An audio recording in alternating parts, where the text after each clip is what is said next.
Hey everybody, it's Ted here, and with me as always is my lovely co-host Qatherine. Hello. And I know that there's been quite a lot of DQ content on my channel lately because I've got my live stream going on. And we had our other Dragon Quest talk not too long ago, but Qatherine here has recently just finished playing Dragon Quest V. So you started playing like 2-3 weeks ago, was it? Maybe a little bit more than that, but yeah, not that long ago. Pretty soon after I finished DQ4, because I was in a DQ mood. So, yeah. Yeah. So I think basically for every Dragon Quest that we've both finished, we're probably going to do a talk on our channel just to give our thoughts on it. So hopefully we can get Qatherine caught up for for 6, 7, and 8, whenever 8 finally comes out. And we can both have, I think it'll be really interesting to have a talk on a DQ game where it's both of our first experiences as well. Because I've been kind of like your guide for 4 and 5. Yes. But like for 7 and 8, I don't know those games at all. Mm-hmm. So, yeah. And so hopefully you guys are getting into the Dragon Quest mood too. 7 just came out. I'm enjoying it quite a lot, provided that you can sit through a somewhat slow first hour or two. But it's great fun so far, and you should give it a shot, support the series, whatnot.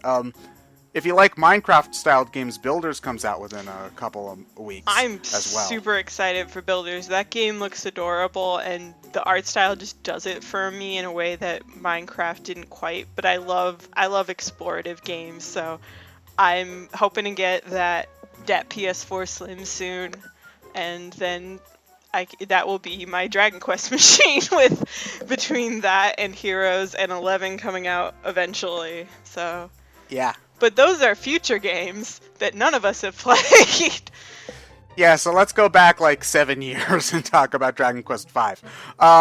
Just for some brief history on the game itself, Dragon Quest V was the first Dragon Quest to come out on the Super Famicom in Japan. We actually did not get the game in the West officially until this DS release, even though the game was also remade for the PlayStation in the mid-2000s. So this DS release is probably the version most Westerners are going to be familiar with. It's the version I recommend. I don't think there's any significant changes between the mobile version and the DS one. So no, because this game, unlike with Dragon Quest IV, where Ted and I were both kind of disappointed that the game, the Western DS port removed party chat, and then the later mobile port added party chat back in, Dragon Quest V preserves party chat for the Western translation. Yeah, and I'm like 90% sure that DQ5 SNES fan translations exist. Oh yeah, I've seen them because I've been downloading ROMs. But in almost every way, the DS version is just a better version. Like, I can see someone wanting to try out the PS2 version, because a lot of the improvements from the DS version started in the PS2 version, but there's a lot of really weird things about the SNES version, so I would not recommend going back to that if you have the choice. I'm not sure how expensive this DQ5 DS is lately, because DS prices can fluctuate a lot. Yeah, so let's do a quick Amazon search right now. Okay. So, new on Amazon. Under $30. Nice. Not bad. Nice. In the US at this time. Yeah, like right now. The only one of the 3DS remakes that I know is super expensive is 6 for some reason, because 6 doesn't even have an official listing on Amazon. You'd have to get it from a third party seller. Oh my gosh, so, that's bad. Yeah.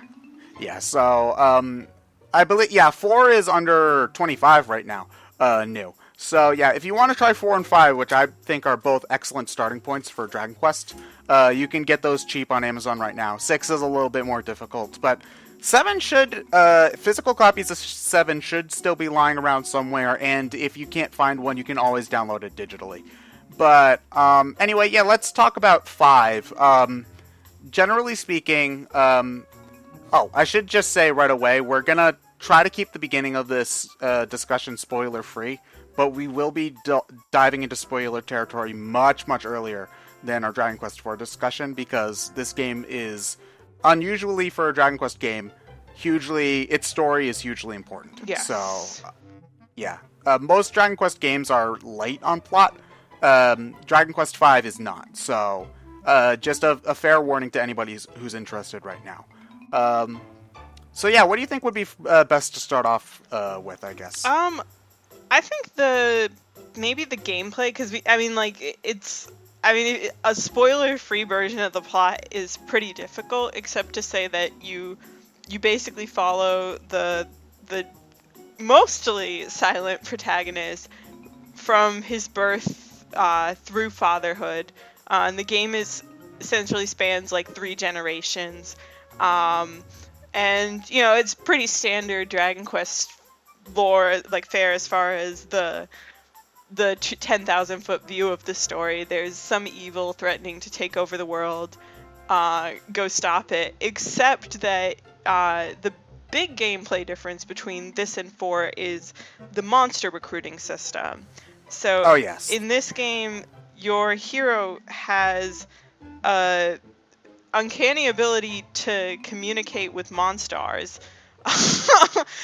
We will be running that joke into the ground. So your hero is a practitioner of the Space Jam. He can do the chaos. Part of the Toon Squad. So, I got Blark's Nest to work. Nice. I don't know how. Anyways, all right. Now that my homebrew's working, I can close that for the night. And focus on. Qatherine is criminal confirmed. So anyway, yeah. Generally speaking, the general gameplay is mostly the same. It runs on the same engine as Dragon Quest IV. With the exact same NPCs. Yeah, so similar sprites, similar structure, It's still like fight, run, item, defend, similar abilities, spells. Similar that I don't know if this is true for the SNES version, but at least in the DS version, by default, you control all the actions of your party members, unlike the NES version. Sorry, I said SNES. I should have said Super Famicom. But the NES/Famicom version of Dragon Quest IV, where the non-main party members were AI controlled. Everyone can be player controlled in the DS version. In Dragon Quest V SNES, most characters are party controlled. Okay, I think I know the kind of exceptions that there would be. Well, yeah. I guess there's that one character who's not player controlled. But anyway, your moment-to-moment gameplay, like before you get monsters, is going to be pretty similar. The big difference is, of course, the monster recruitment system, which doesn't come into play until about 5 or 6 hours into more like 6 or 7 hours into the gameplay. Yeah. Which is a strange trend for Dragon Quest, is that in a lot of their games, they don't introduce one of the bigger mechanics until a long time into the game. Because that's the same thing with 6 and 7 as well. They wait quite a few hours until they introduce the class system. And one could argue to an extent with 4 that you don't really have the party feels very different when you have a limited party in chapters 1 through 4 versus in chapter 5 when you have everyone together and you can really design your own party, as opposed to I have to use a priest, a mage, and a martial artist, because that's all I have. Yeah. So that's all you need. Yeah, so basically, you can recruit monsters to your team. It's kind of like an early predecessor to Pokemon, although Dragon Quest V was not the first monster RPG. The Megami Tensei series came out before this, and I believe Dragon Quest V beat Shin Megami Tensei 1 out to the market by a month or two. So it's definitely not the first monster RPG, but it's definitely where those kinds of seeds started to trickle in. So basically, when you fight, certain monsters will come join your team, and you can use their abilities, and a lot of monsters have monster-specific abilities, some of which can be really awesome, especially if you get things like Paralyzed Breath, Disruptive wave, screw you. Disruptive wave. Weird dance, weirder dance. The focus energy is also fantastic for boss fights. Yeah. Yeah. So the monsters bring a lot of variety to the gameplay, and as somewhat like Pokemon, towards the beginning, you kind of use what you get, and then as you move on, you figure out either from tips from friends or looking up like what are the final stats of the different monsters.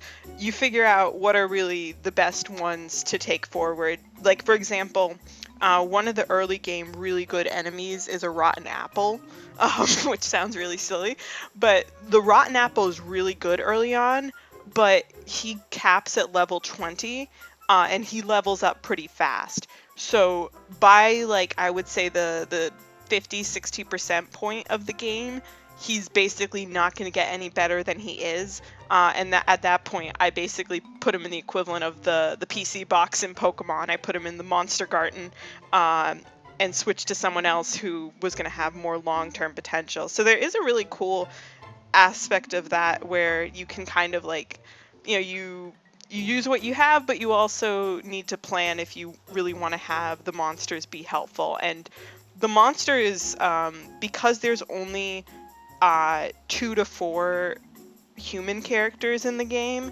at any point, you really do want to use the monsters.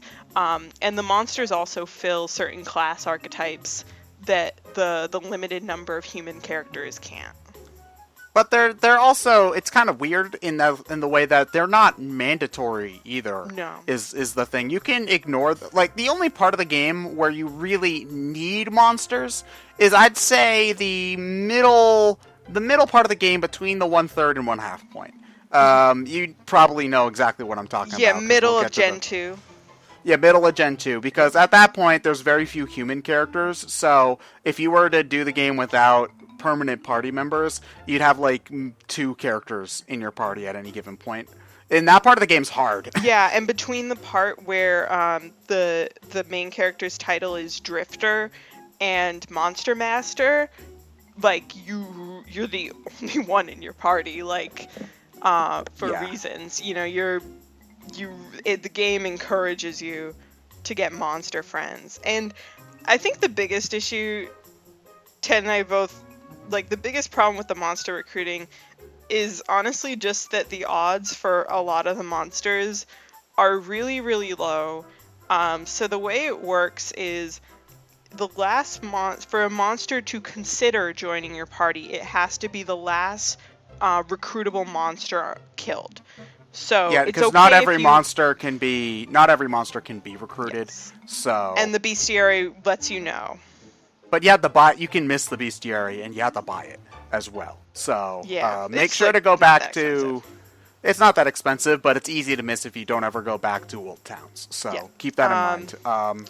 Yes. So that monster has to be basically the last one standing, and then you defeat it, and then there is a chance that the monster will get up and basically want to join your party. So for I think the highest the recruitment rate can be is half. And you can recruit a second and third monster of that type, the same species, but the recruitment rate becomes dramatically more difficult. So there's not really too much reason to recruit duplicates, though, outside of stupid specific strategies. Yeah. I would say. Yeah, but generally, there are some monsters which are really easy to recruit. Like, you've got stuff like slimes, which are like a 1 in 2 chance. So it's like, yeah, you're probably going to get a slime. And then there's stuff that's like 1 in 256 chance, which is like, you're never getting this. The problem with the system, the recruitment system specifically, is that let's say you've got a monster that has a 1 in 8 chance of recruiting. You can sometimes have battles that are up to 8 monsters in your 8 monsters at a time. So when you beat all of the monsters in that battle, it's not that each monster gets a check for whether it wants to whether it wants to join your team. So in this hypothetical situation, 1 in 8 checks, you're probably going to get one. The game only checks that last monster you killed, meaning that you would potentially have to do 8 battles with those 8 monsters in them just to get a check on the last one. And this gets incredibly frustrating when you do any monster, I'd say, with more than a 1 in 16 chance is a slog to grind for, I would say. If you're trying to grind for it, like I really wanted to get a king slime just because, like, I mean, it's a king slime, it's adorable. And they're actually pretty good because they learn Kazing really early. But if you're gonna go for a king slime, go for a king cure slime because it just has a better spell list. But they're harder to find. They have the same recruit rate though. I know, but they're harder to run into. Yeah, it's. But anyways, I've killed almost 200 king slimes. So and often they appear in groups of 2 or 3. So let's say that was, like 100 potential recruitments, and I still haven't gotten one, and it has a 1 in 64 chance. Like and that's not even like Ted said, for a metal slime to join your party, it's 1 out of 256. That means that like 255 out of 256 metal slimes you kill will not join your party on average. There's a pretty good monster recruitment FAQ. I've seen that, yeah. And they do the math because obviously, you're not guaranteed to get something within the number of just because you killed 64 king slimes, that doesn't mean you're guaranteed to get a king slime. That just means every time you kill it, it's the same 1 in 64 chance. So in order to be virtually guaranteed a king slime, you have to have 439 battles with them. Not just beat 439 king slimes, you have to do 439 battles where you kill king slime last. It's way more work than it should be, and it honestly, it makes it feel less. I feel less like experimenting with monsters because I know that if I want to get something specific, I'm gonna have to set aside at least a half hour, probably more.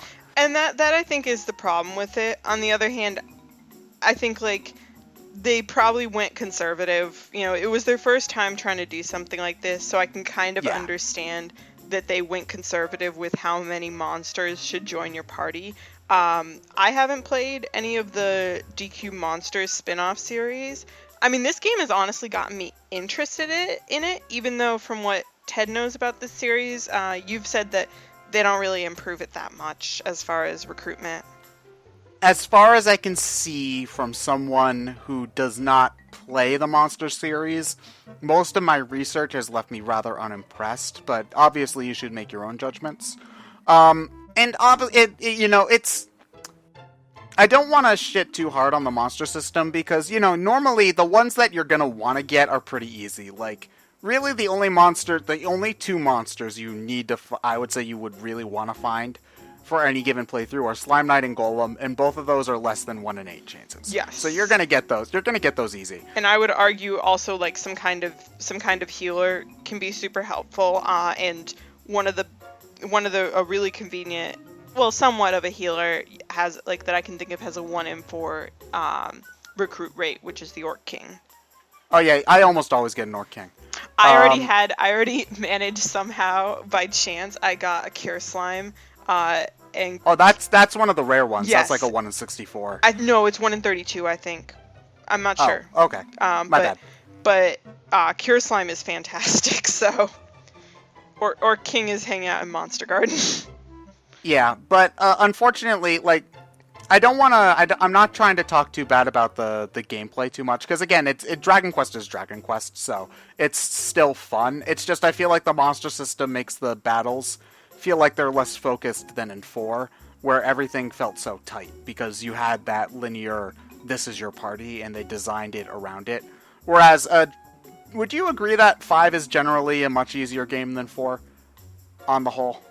I think so. Yeah, I think so. I didn't struggle quite as much. Some of the, I feel like it wasn't quite as hard. The one thing is I felt like I didn't get to bring my wagon to as many boss fights.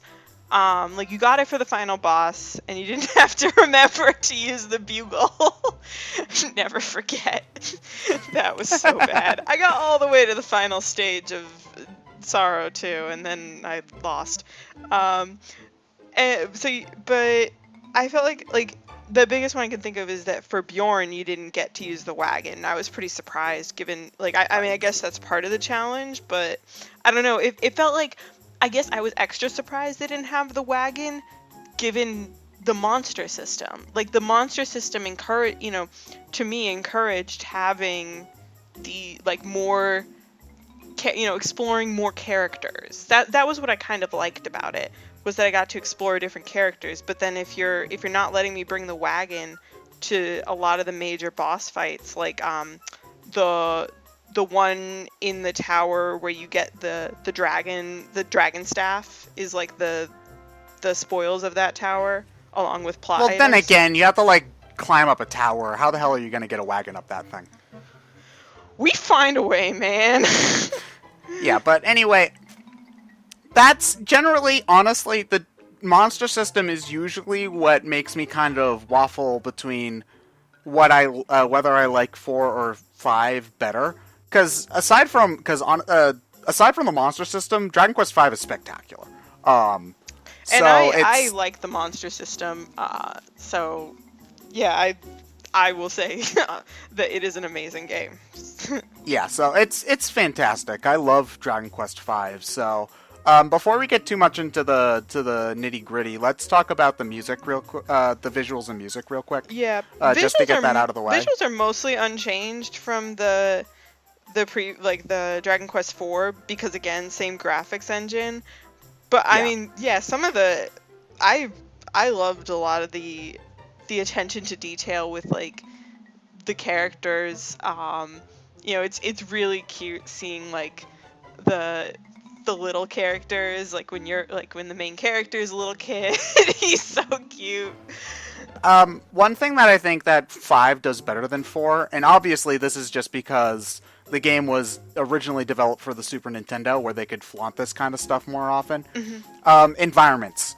I think that Dragon Quest V has much more interesting and beautiful environments than 5 has more interesting and beautiful environments than 4. Like especially like the Realm of the Fairies. I love the scene where it turns to spring. That was beautiful, yeah. And also, I know we were talking about this a lot in Dragon Quest IV, our Dragon Quest IV discussion, but the animated sprites on the overworld, having those little animations added so much to certain story sequences. Yeah. So we'll be talking more about that specifically when we're talking about the story. To add to that, because there's not really any time else I think I can mention it, because it's a SNES game, there was a Super Famicom, there was a lot They're more... the same thing! They're same not. thing. Dude, someone's gonna shank you for saying that. Someone's gonna be in the comments going, actually, and then they're gonna cite all the specs that are different. Or all the technical stuff. So, whatever. As a Super Famicom game, it's able to do a lot more, like, for puzzles in dungeons. Like, there's one extra dungeon where you have a puzzle of, like, you have to kind of push these blocks around to stop them, like, onto these little holes in the ground to stop monsters. Oh, I hate that dungeon. That dungeon was hard. The monsters in that dungeon are obnoxious. Dude, I recruited 2 Beastmasters in that dungeon somehow, because I was wandering around. Well, I looked it up. Beastmasters have a 1 in 4 recruit rate, so I'm not surprised you got 1, but it spikes to 1 in 64 after that. So I'm surprised you got 2. I'm surprised you got doubles at all, because I have never once got a double I've played through this game 3 times for all 3 wives. I've never gotten a double. At once. I got triple normal slimes. I got double brownies. And I got double Beastmasters.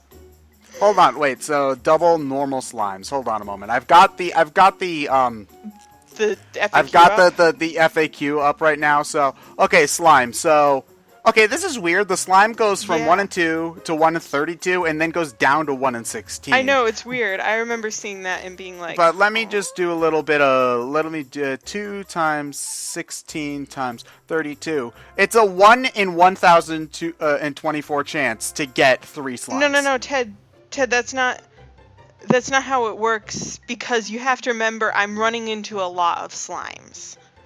So it doesn't quite work that way. Okay, whatever. But it is stupid. It's a stupid amount of slime. That I was not grinding for a Beastmaster, and I got a second Beastmaster, and I was grinding for King Slimes for like probably a couple hours and never got a King Slime.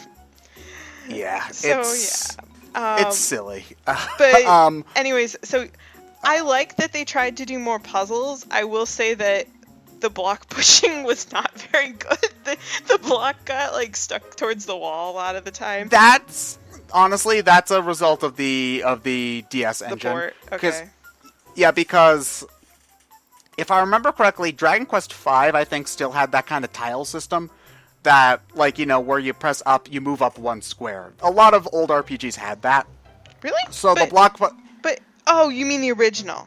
Yeah, the Sorry. Super Famicom version. Okay, sorry. because I was thinking in this game you can move on diagonals.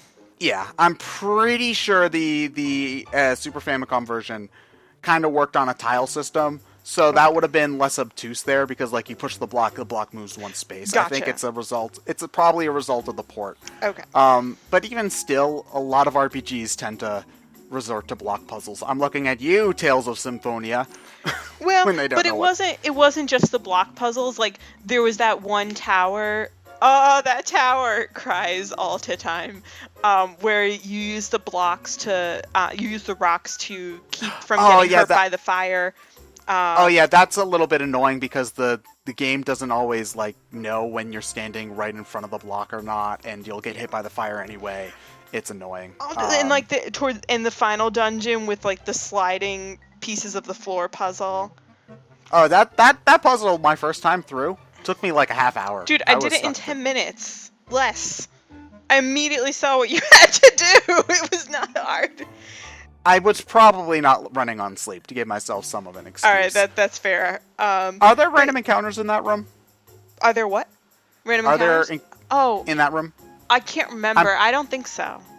Yeah, but I do appreciate because Dragon Quest dungeons from the NES era tended to be pretty much just exploring, like finding out which caves lead to treasure, which ones are dead ends. It's mostly just kind of like trying to navigate. So I appreciated the added variety. Sure. It gets a little bit clunky at points, but it's not a huge deal. For the first foray onto the Super Famicom, where they had better hardware to try these things, I think it was a great attempt. And I'm interested to see how the later games handle things like that. I'm only about like 8 or so hours into Dragon Quest VII, but I already really like the dungeon designs that they have for that game. So the only thing presentation-wise we haven't covered is the music, which is fantastic. Sugiyama did an amazing job as always. Sugiyama, please put your music on iTunes. I will pay you. Yeah. I would say that I generally prefer 4 to 5 overall. I kind of feel that way too. I was listening to a bit of both soundtracks today, and it's tough for me because 4 was my first one and it was very recent. So the first soundtrack of a game in a series, to me, it always stays with you a little bit more. I agree. Like that, that's why, like, for me, I love, like, there's a lot of tracks from Final Fantasy X soundtrack that I just love. So, that, like, because that was my first Final Fantasy game. But, yeah, there are some really standout themes from Dragon Quest IV, though. Like, I really like the fairy theme. You mean 5? 5, yeah. Sorry. Yeah. Did I say 4? You said, well, both games have standout tracks. Yes, but we're talking about 5. So yeah. I will say Dragon Quest V, best battle theme in the series. I will say. Ooh. Yeah, it's I love it, not just because it's catchy as hell, but it's composed in such a cool way. because like it starts off with the da da da da da da da da da da da da da da da, which is really cool. But but then it goes into the riff of da da da da da da da. When it gets to the point like somewhere towards the middle point of the song, they start off with a riff that's very similar to the opening da da da da da da da, but it's kind of off key wise a little bit. So they kind of trick you into thinking that the song's gonna repeat without the opening note, but then it keeps on going, and then they have the scale go up like. Yeah.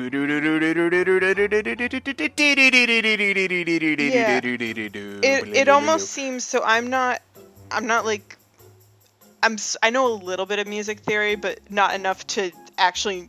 I haven't seen like sheet music for this, and I wouldn't be able to read it very well if I did, but I feel like what they probably do is towards that midpoint, they use some kind of like minor chord instead of like the major chords, which adds that feeling of tension. Because they always like, and it works great because if you're in a random encounter at that point, like at the 2-minute mark when it goes to that sort of minorized variation of the opening, like you're probably in trouble. It's probably a random encounter that's kicking your butt. So yeah, it worked perfectly.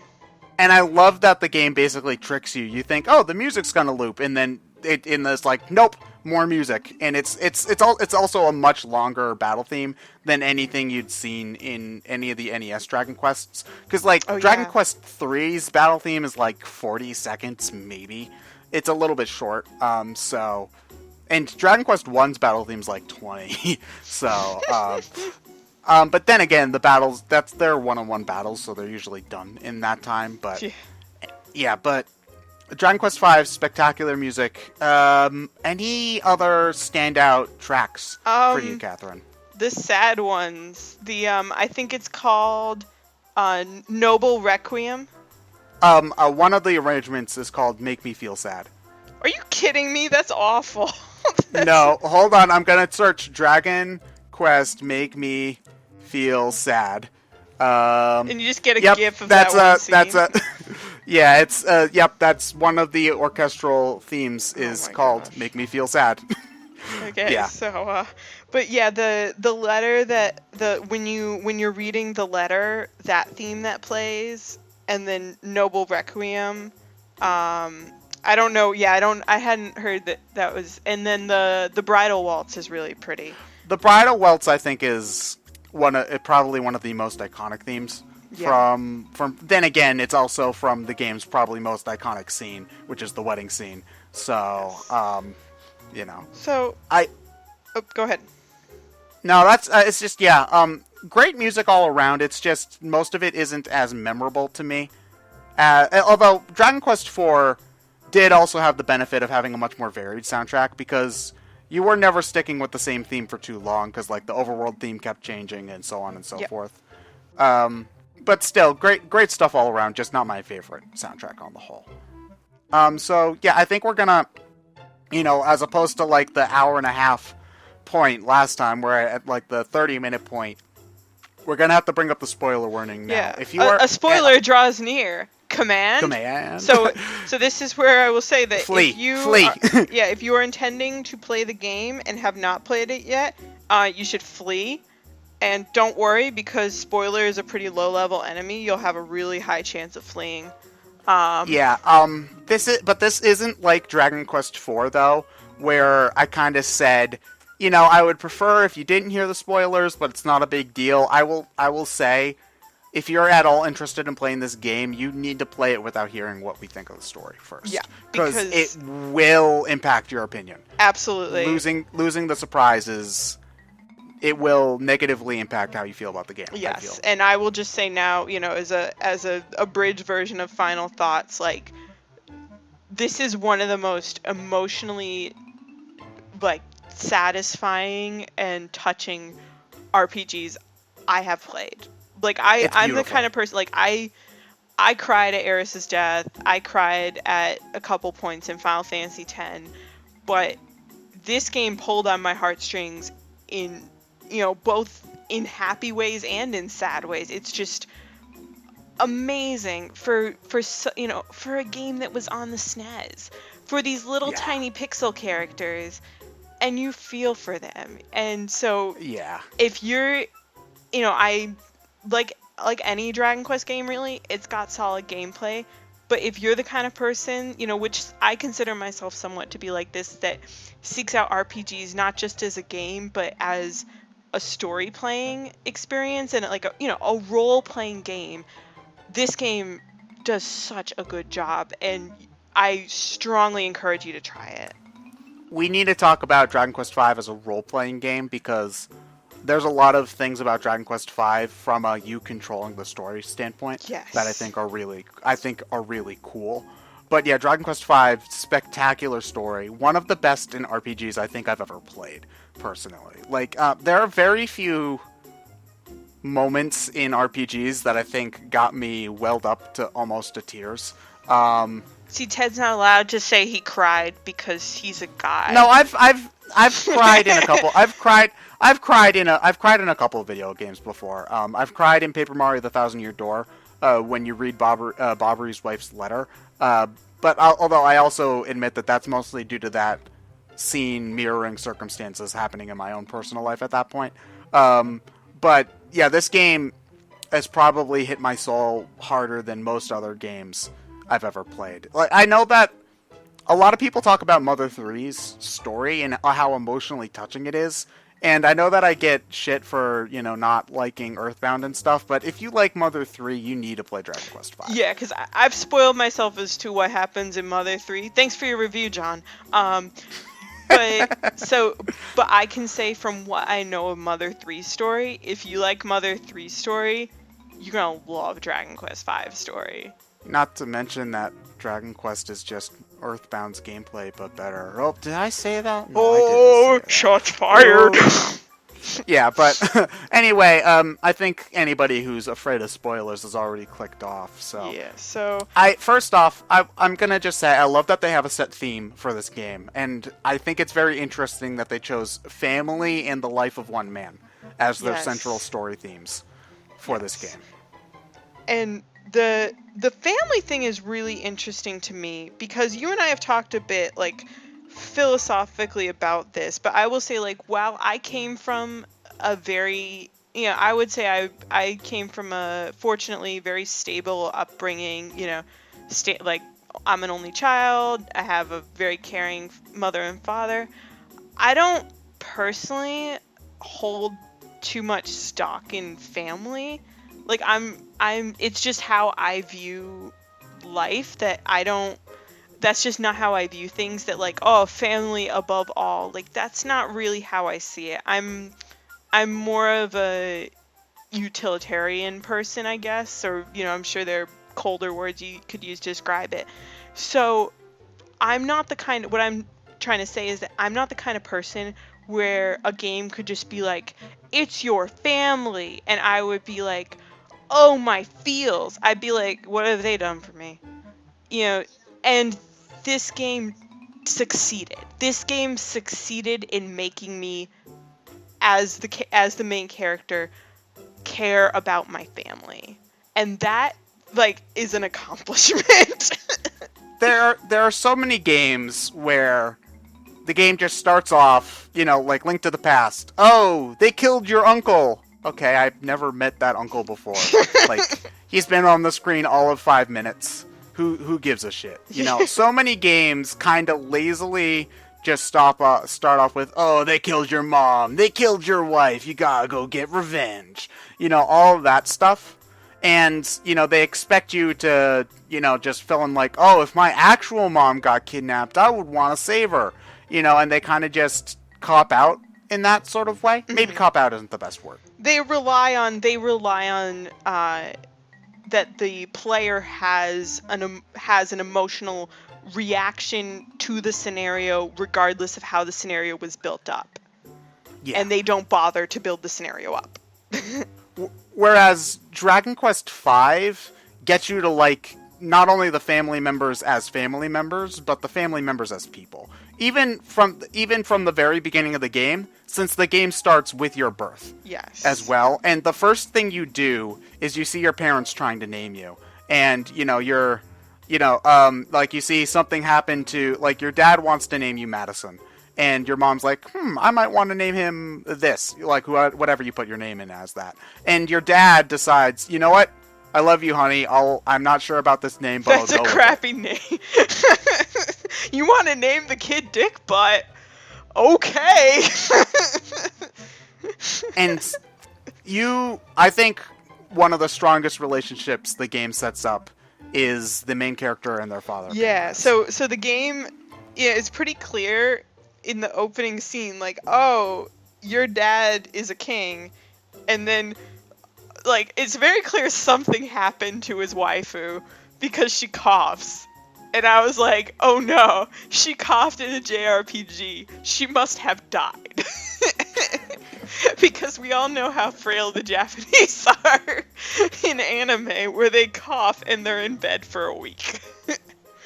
So, and then it time travels to you as the most adorable, precocious little child, who is 6 years old, and you're like, and, he doesn't talk, mostly, but you get so much from his interactions with his father, and I love it. Like, doesn't your father, Pancras, isn't he like, you had a dream about being born in a castle? Ha ha ha, that's so funny and cute. Yeah, he's trying to laugh it off, but you know that it's the truth because it's video games. Exactly.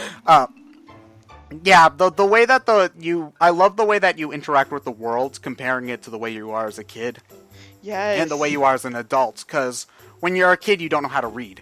So whenever you walk up to a sign, it'll be like, you can't read the sign, or you'll walk up to a bookshelf, and it'll say, this book is full of ingredients for cooking, like ingredients and recipes for cooking.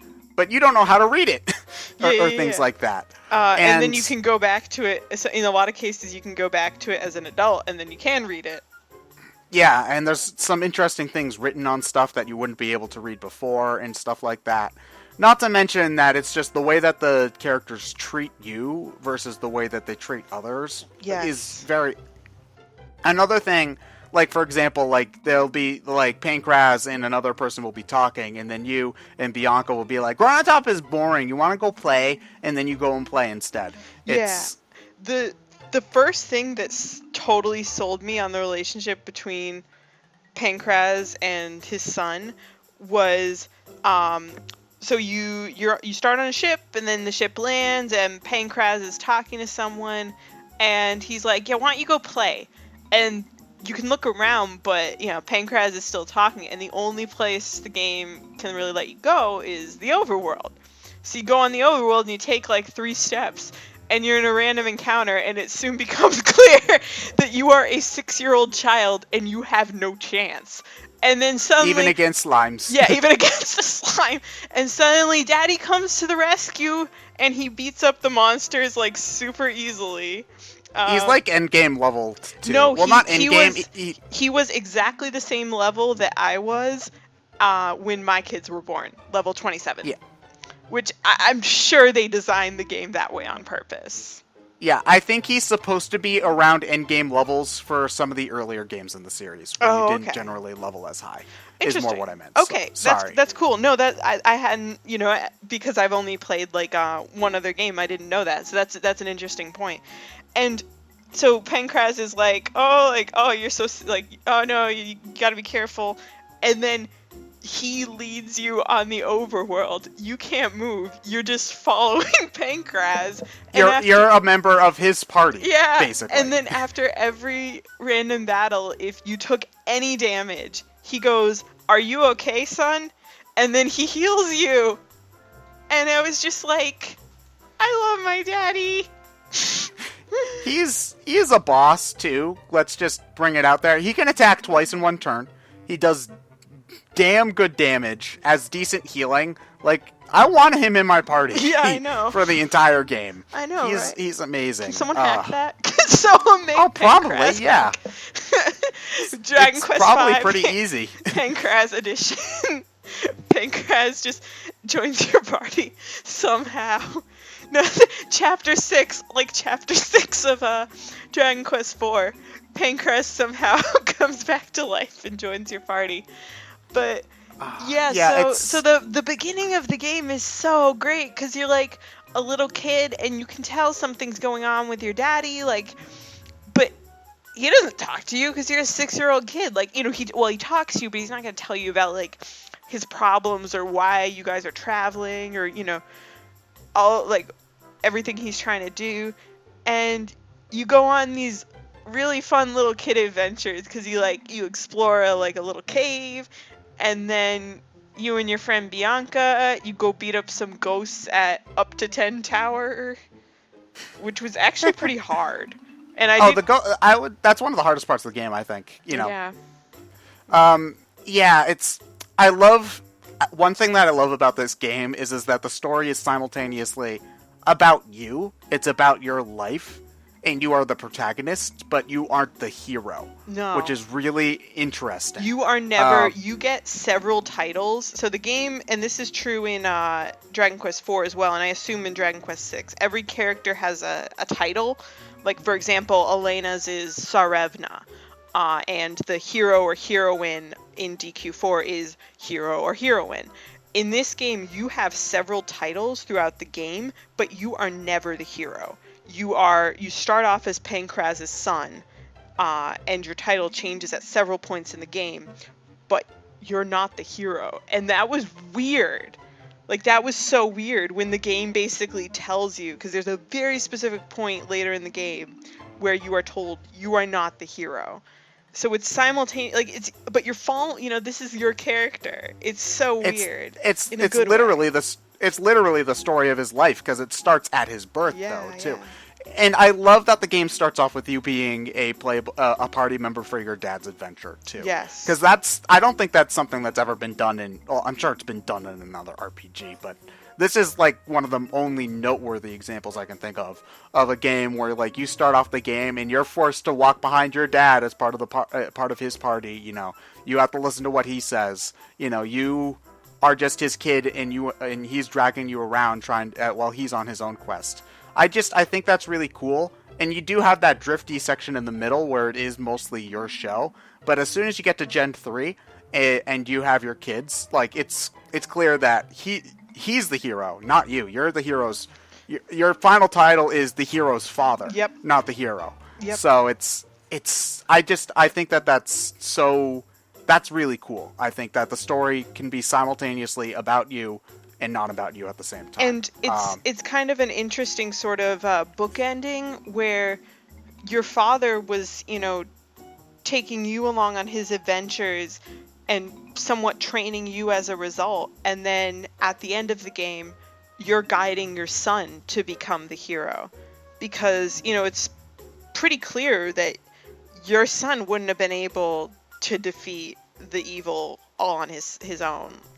Well, I think you can make a party where it's just like you and your son, and then you could put yourself into the wagon, and the son could beat whoever's his face on his own. But true, I'm speaking more metaphorically that there was a reason that the son and daughter looked for their father for so long, because they could have, like, he knew he could wield the sword. The son knew he was the hero, but they didn't. They didn't go at it alone. So. Yeah, exactly. Oh, yeah, and that would take, like, hours of grinding to do it the way I was talking about. So, but yeah, it's really cool, and just one of the cool things about the first gen as well is that the game allows for smaller moments at that point. So, like, you get the stuff like in the Realm of the Fairies, and I love that, like how you're like. You go to the Realm of the Fairies and have your little adventure, and if you use the inn in the Realm of the Fairies, you wake up in your own bed, and if you talk to your father, he's like, "What's that? You went to the Realm of the Fairies, and the Realm of the Fairies is in trouble? Ha ha ha! You're so funny. You have the funniest little games, don't you?" And I'm like, "No, Daddy, is real." Silly Qatherine, there's no fairies. You need to grow up. Daddy, she's behind me! Stop being such a babby. Yeah, but I'm also gonna break all your pots, Daddy. You'll see. And, just, like, messing around with the ghost busting stuff, it allows for, like, really sweet character moments. Yeah.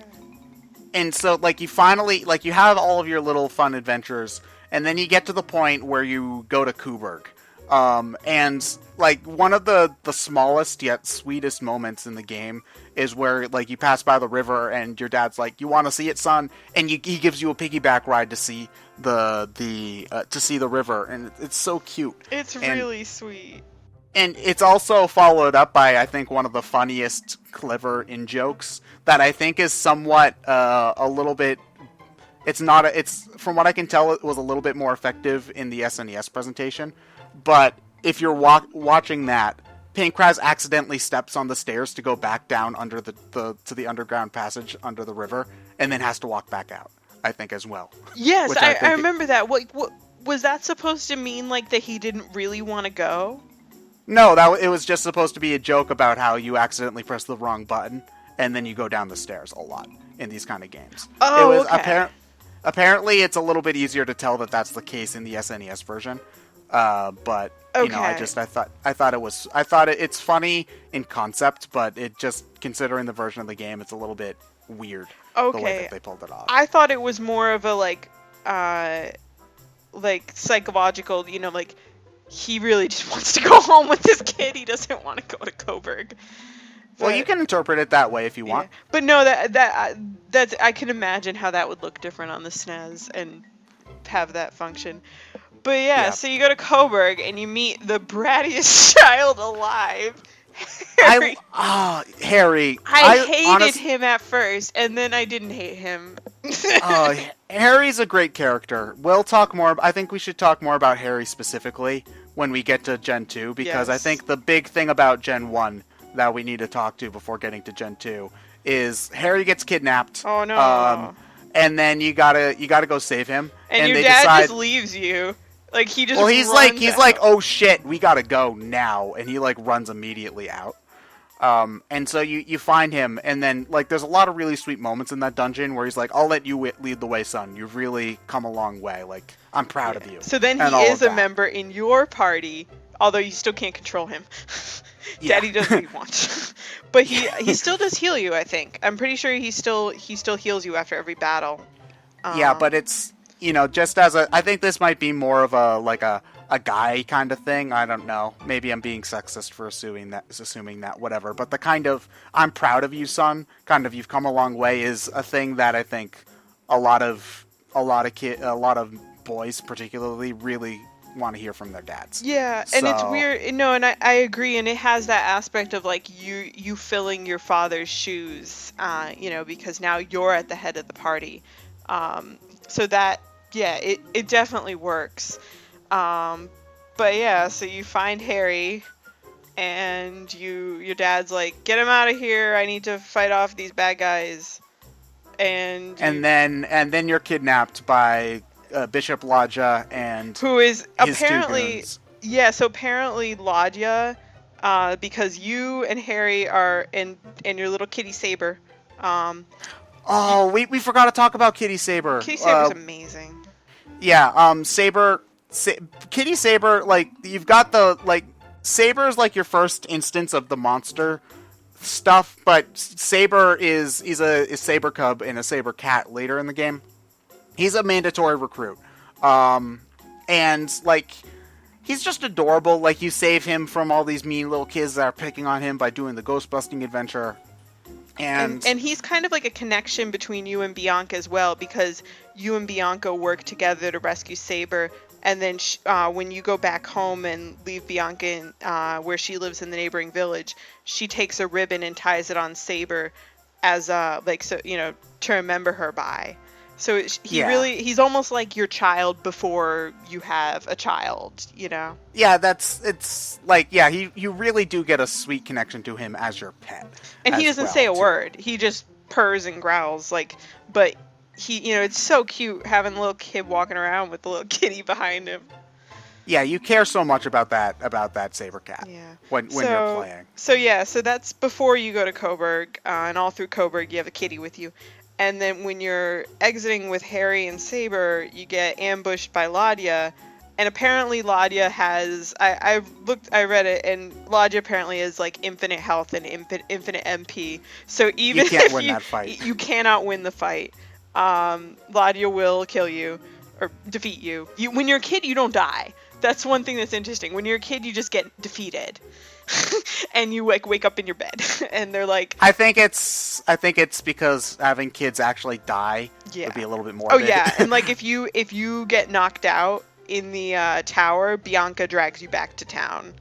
But you still lost half your money. So I reset. But yeah, so you get knocked out, all three of you. And then Pancras catches up and Ladia's like, "Oh, here are my goons, Klon and Slon." And Pancras is like, "Yeah, right," and he beats them up. Oh no, he doesn't just beat them; he beats them easily. Yeah, and those are annoying. Those are annoying boss fights later in the game. Yes, too. Yeah, with a full party. Yeah, so that's just kind of level. going to. Yeah, so that's just kind of going to show like Pancras is the new Chuck Norris confirmed. Yes, and it's got a great stash. But anyway. Then you get the scene where Ladja just holds up your unconscious sprite and being like, "You're not gonna fight back, otherwise I kill him." Yeah, and he literally holds a scythe to your throat, and Pancras just is like he doesn't want to let any harm come to his kid, so he just defends.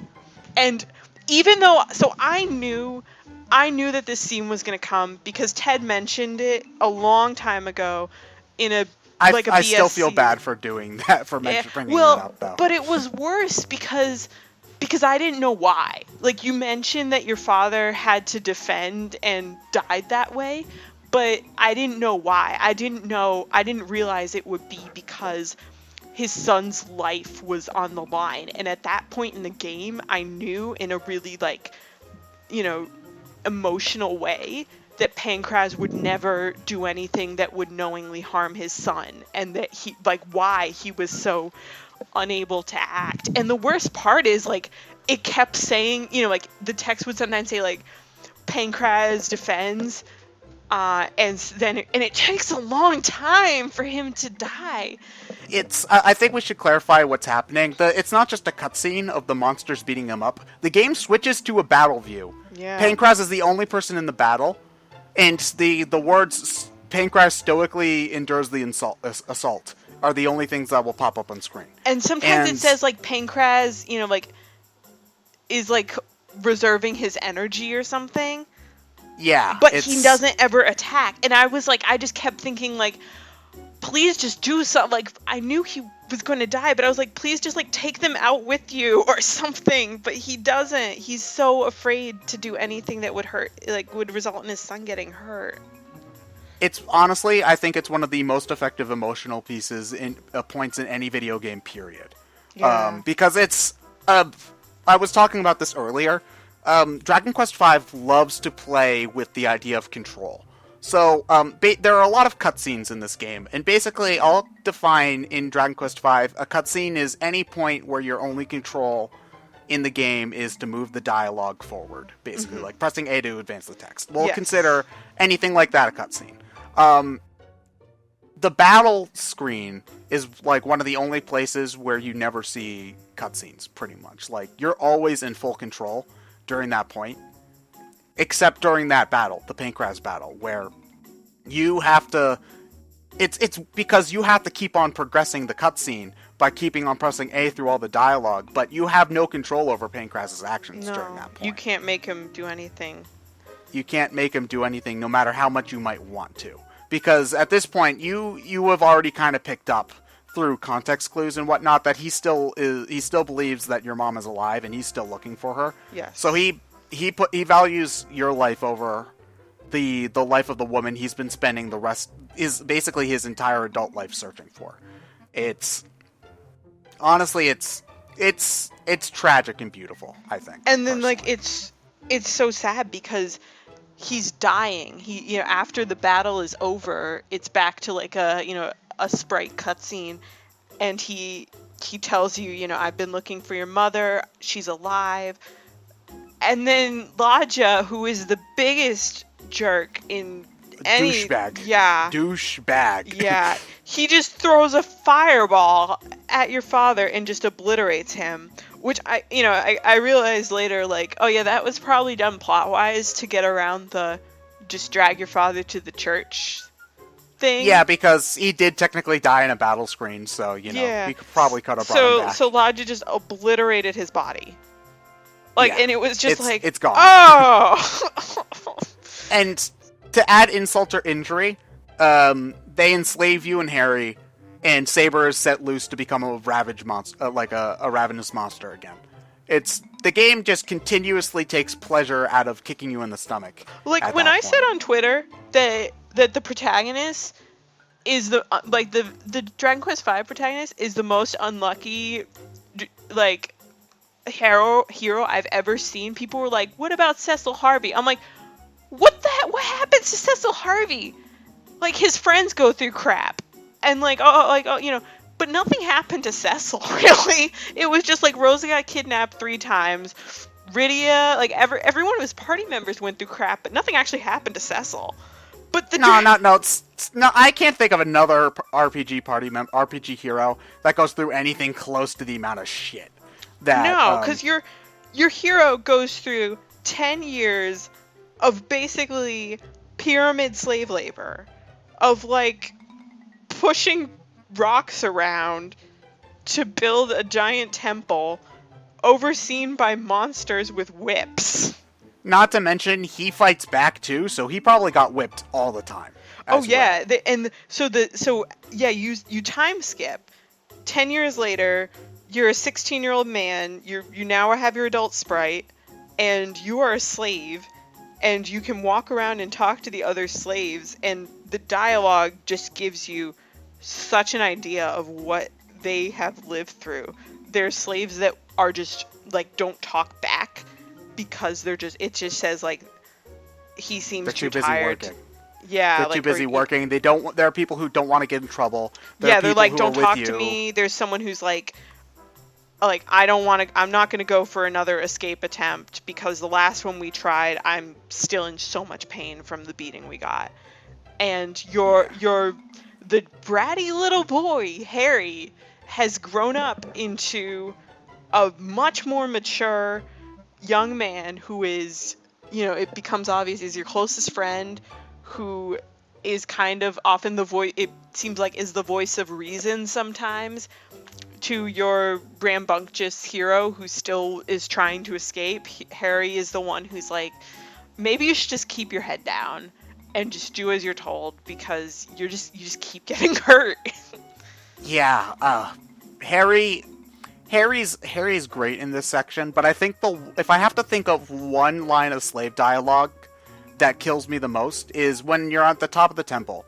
Like, hidden behind some rocks is an old man lying down, and if you talk to him, he says, "Please get out of here. I just want to rest for a few minutes." That kills me every time I see it, just because I don't know why that specific one has so much more impact than some of the other ones, but that one always just really nails home to be like, damn. Yeah. Like, damn, this sucks. The other one that did it for me in the, like, exploring dialogue was in one of the lower rooms. There's a room with a small number of crosses, and it says, and if you examine one of the crosses, it says, "These are all old crosses. So what happened to the slave who died the other day?" And that just hit home to me, like, as you would expect, people are dying from the slave labor conditions. And, like, this is something, that, like, the slave that died the other day, like, the casualness of it, the implication that this happens all the time, that, it's just part of life, like, that here, that, oh, another slave died, I wonder what happened to him. Like, not even getting into the implication that the slave drivers probably just tossed him in the ocean. Yeah, well. which you do find out eventually what happens to them. But yeah, if we're gonna be I think, one of the things I want to talk about eventually is a lot of the changes between the SNES and Super Famicom and DS versions. In the original Super Famicom version, there's a scene, like, most way through the slave section. It's not long. It's effective, but it's not long. Slaves are attacking a young girl named Maria. You Slave go into drivers. fight. Slave drivers. Oh yeah, I'm sorry, my bad. Okay. The slave drivers are whipping a young girl named Maria. You jump in to fight them, and you go into a battle screen. In the DS version, Harry jumps in with you and helps. In the original version, he doesn't. I think I would have been a lot more sour to Harry if he hadn't helped. Not to mention, considering the fact that Maria and Harry end up getting hitched, you know. Hey, honey, remember the first day we met? You mean the time when I was getting whipped by slaves and you didn't help? Yeah, that day. Yeah. I love you. Man. Yeah, so Harry, spoiler alert, you don't spend the entire game in slavery. You get out. One of the guards was Maria's brother, and he's grateful for you helping her, so he lets you out. Yeah, and ironically, yeah, I don't think it's ironically. I think they did this on purpose. The guard explains to you that the reason why there are no new graves is because I guess they got bored of digging the graves, and they just started floating the bodies out to sea in barrels. And so that's what they do with you, Marie, and Harry. They cram all three of you alive inside a barrel and basically set you out to sea. And I guess metaphorically, that's, you could interpret that as like your life as a slave is being killed, and you're being reborn. Oh man, I didn't even think you could be an English major yet, Catherine. What an honor! I too can work at McDonald's with a bachelor's of arts. Those are the philosophy majors. Get it right. Oh, okay, gotcha. Yeah, but Harry, I love the stuff that they do with Harry because obviously he starts off as a bratty prince because obviously. And yeah. I do like hearing about his hijinks too, like he puts a toad down people's back, and it's amusing to hear about. But then, for sure. He grows up and he's a completely different person. You can tell that this experience changed him. And the dialogue, the party chat, love the party chat that you get with him.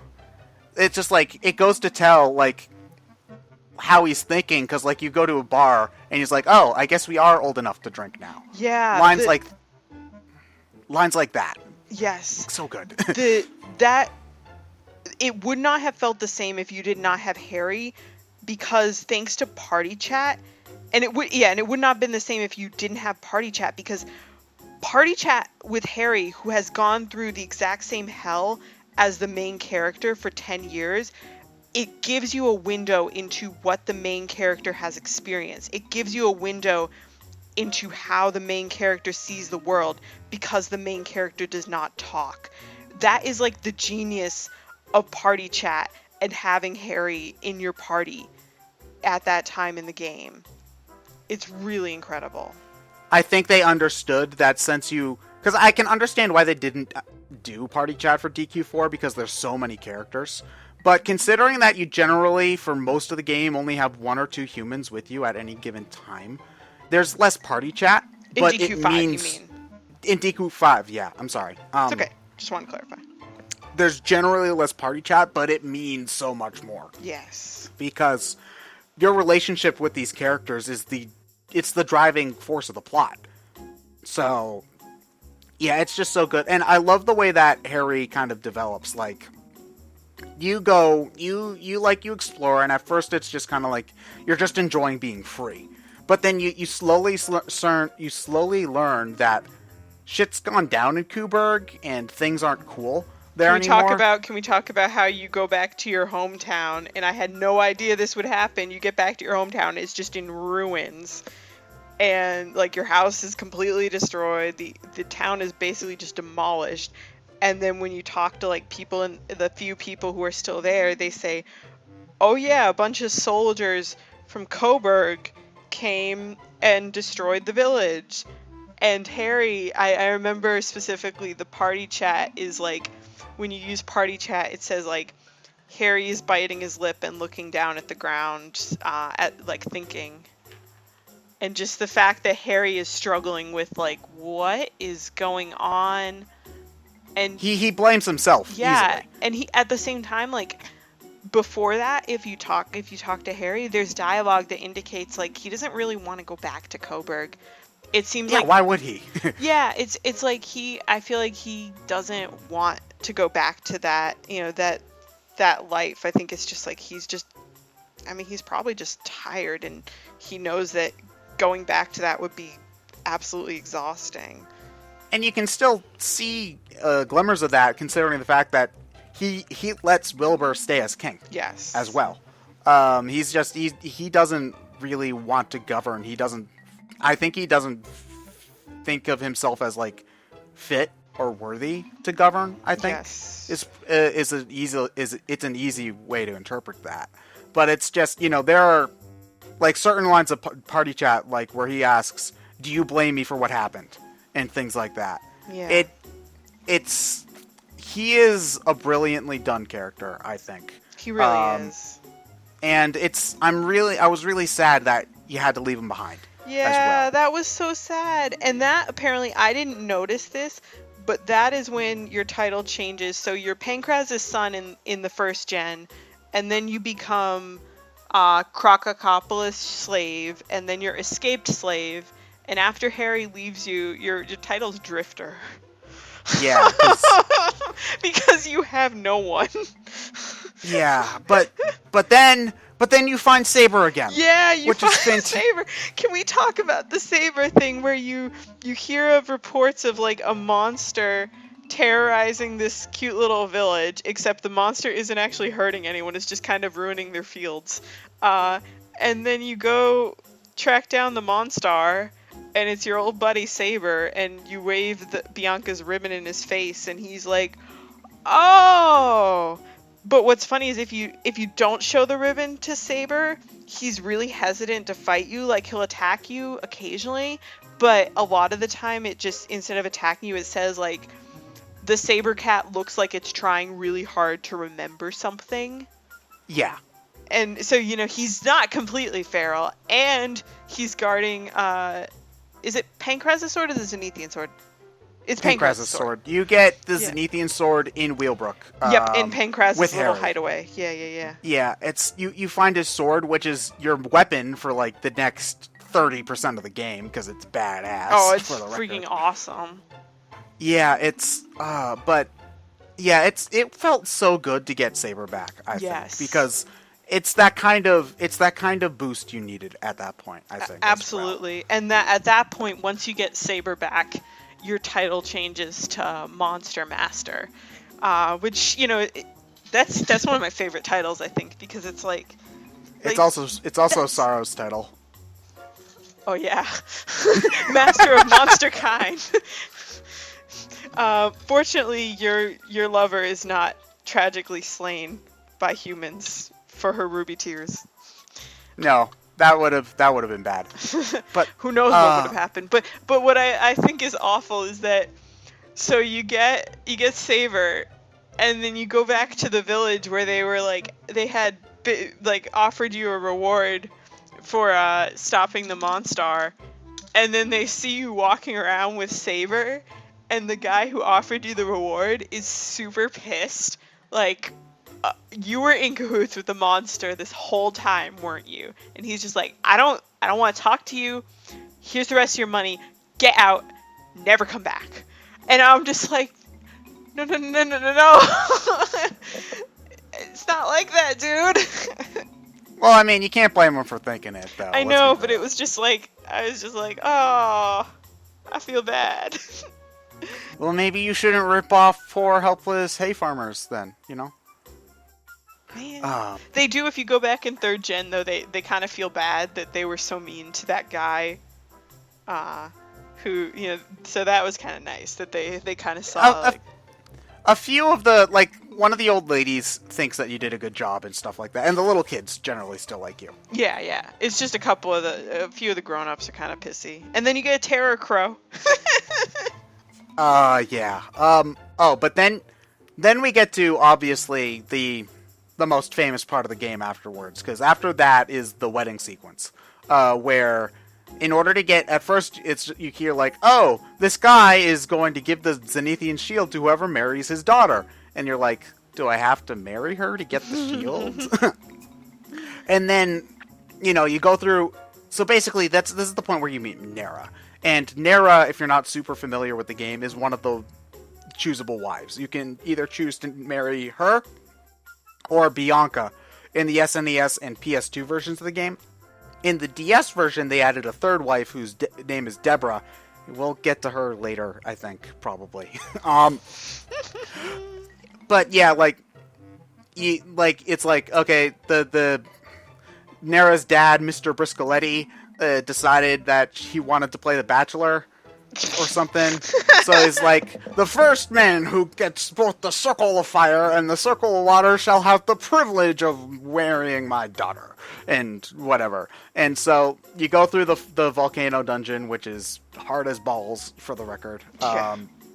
That goddamn boss fight's abysmal. Because, if you get unlucky, and all three of them decide to do Fire Breath, your party's just gone. Yeah. Instant Oh, death. I forgot. Fuck you. I should go back there and get that one chest that was behind the magma. You didn't just walk over the wet magma? I don't remember. I feel like I didn't. I feel like that didn't go well when I tried. You only lose a couple HP. I thought I lost a lot. No, you only lose a couple. Anyway. Wuss. You're wuss. Wuss. Yeah, but anyway, you go through that dungeon. And then you find Bianca again. And she joins your party.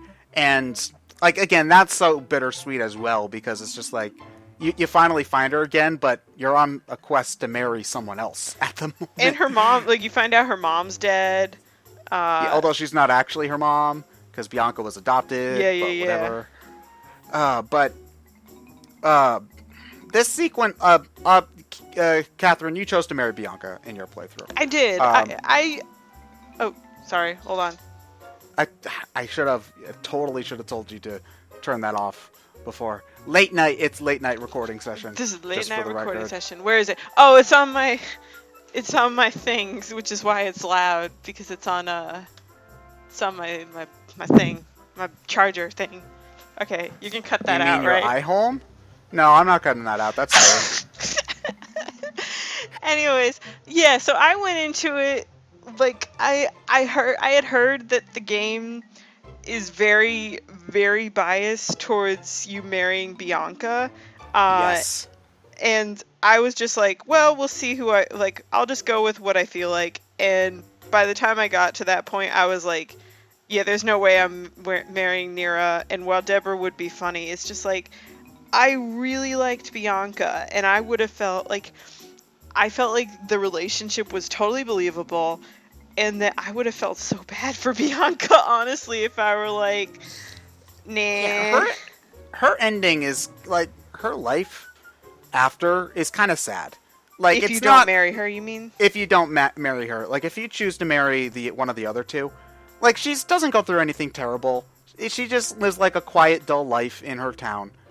But she deserves better, I think, is the better thing. Whereas, if you don't marry any of the other two, Nera ends up with her childhood friend. So she's fine. Yep. And Deborah is happy in her own way. Deborah does her own thing. Deborah's probably cheating with someone who's married anyways. Oh, yeah, probably. She has her own fun. Yes. And we'll just leave it at that. She's playing Bruise the Ooze. Oh, yeah. She can bruise my ooze any day. I don't think that works as an innuendo. Moving on. I think that would be a painful innuendo. Yeah, but anyway, the game, it's just amazing, though, that this is the DS version where they went out of their way to make Nera a more choosable candidate. Because, they have a couple of scenes where they imply that she does like you. She's just a little bit too shy to be open about it. She has a line where it'd be I'd be okay with... please don't get yourself hurt, or something like that is one of the things she says. Yeah. And, they added a scene where, she's trying to find her dog, and she looks at you, and she's kind of just transfixed. AKA, she thinks you smoking. Wait, so... was the part with the ship in the beginning added? Because in the very, very, very beginning of the game, when you're getting off the boat with your father... I know one thing that was added, where Deborah pushes past you. Oh no, the ship scene wasn't added. I think though when you first get to Monstro Ferrato though, I'm pretty sure they added the scene with her and the dog. Okay. Pretty sure. Or she just kind of stares at you for a moment. AKA, she thinks you smoking. Aw, yeah. So they and I'm sure they changed some dialogue later in the game where they kind of imply that she doesn't really love you from the SNES version. So I'm really glad. Ouch, yeah, that's. And not to mention, in the SNES version, she starts at level 1, caps at level 10. You don't get direct control over her. So the game. I mean, granted, she's weaker than Bianca if you choose her in the DS version either, but she catches up quick enough. Like, she's usable. The game, in every version of the game expects you to marry Bianca, especially considering that when you marry Bianca, you get a really sweet wedding sequence in the church and whatnot. Yeah. And when you marry one of the other two, it's kind of played for laughs, like you're on this really tacky casino ship and everything. And you don't even remember most of it. Yeah. So, obviously, choose who you want to choose. Honestly, I've played through the game with all 3 wives. Nera's okay. Honestly, I feel like most people feel like they want to choose Bianca the first time through. Yeah. It is worth playing the game with Deborah, though. Her party chat is hilarious. But also, like, there's also, like, a lot of really kind of interesting stuff in there. Like, she calls you her slave as well. And considering that you used to be a slave, it kind of implies a lot of weird things going on in the main character's head. But, you know, whatever. He can be into whatever kinks he wants. But, I like that Deborah makes you sleep on the floor on your wedding night. Yeah, basically. And canonically, the waifu gets knocked up. The waifu must get knocked up on their wedding night because you don't ever have to sleep in an inn. Like, there is no other plot time where you sleep in an inn with your waifu. There it is. I think it's implied that more time passes than, like, I don't think like a day-night cycle on the world map is specifically a day. Like, I think, like, there's kind of just an implication, like, oh, you must camp at some point. Because otherwise you could walk around in circles with holy water and seemingly, like, make hundreds of years pass by or something. But regardless, I had canon that the babbies were conceived on the wedding night. So I'm just picturing, like, after Deborah and the hero did it, she's like, all right, get off the bed. You sleep on the floor. Yeah, not to mention that gestation is really quick in DQ5. Oh, yeah. Because, like, 2 weeks later, it's like, oh man, I'm ready to burst. I got these babies coming out of me. And then they're like, oh, she isn't showing, but she's pretty far along. And then 2 scenes later, oh, she's about to give birth. That's like a joke from a playthrough I watched of Beyond Two Souls, where there's this pregnant woman, and the main character asks, how far along are you? And the people who were playing it were like, oh, I'm gonna give birth next scene. I guarantee it. That's pretty much what it was like. So, but I love the part of the game where it's just you and your wife, and you're just exploring the world, because you get the ship at that point, and so that's really up to this Dragon Quest V. I would say, from what I can tell, is one of the most linear Dragon Quest games. Mm-hmm. This is the first point where you get any real freedom. Yes. And it is like, so it's just kind of like you're on your honeymoon just exploring. Yeah. And it's really sweet, I think, as well. Not to mention, I love the party chat. I absolutely love the party chat in that section. Oh, I think I might be. Never mind. You pregnant? Yeah. Well, she said that again. She said that again at the end of the game. She said, Qatherine, I think I might. Never mind. So. When did she say that? In the final dungeon at some point. Oh. When did that happen? When did we do it? Oh crap, we did it with the kids around, probably. Oops.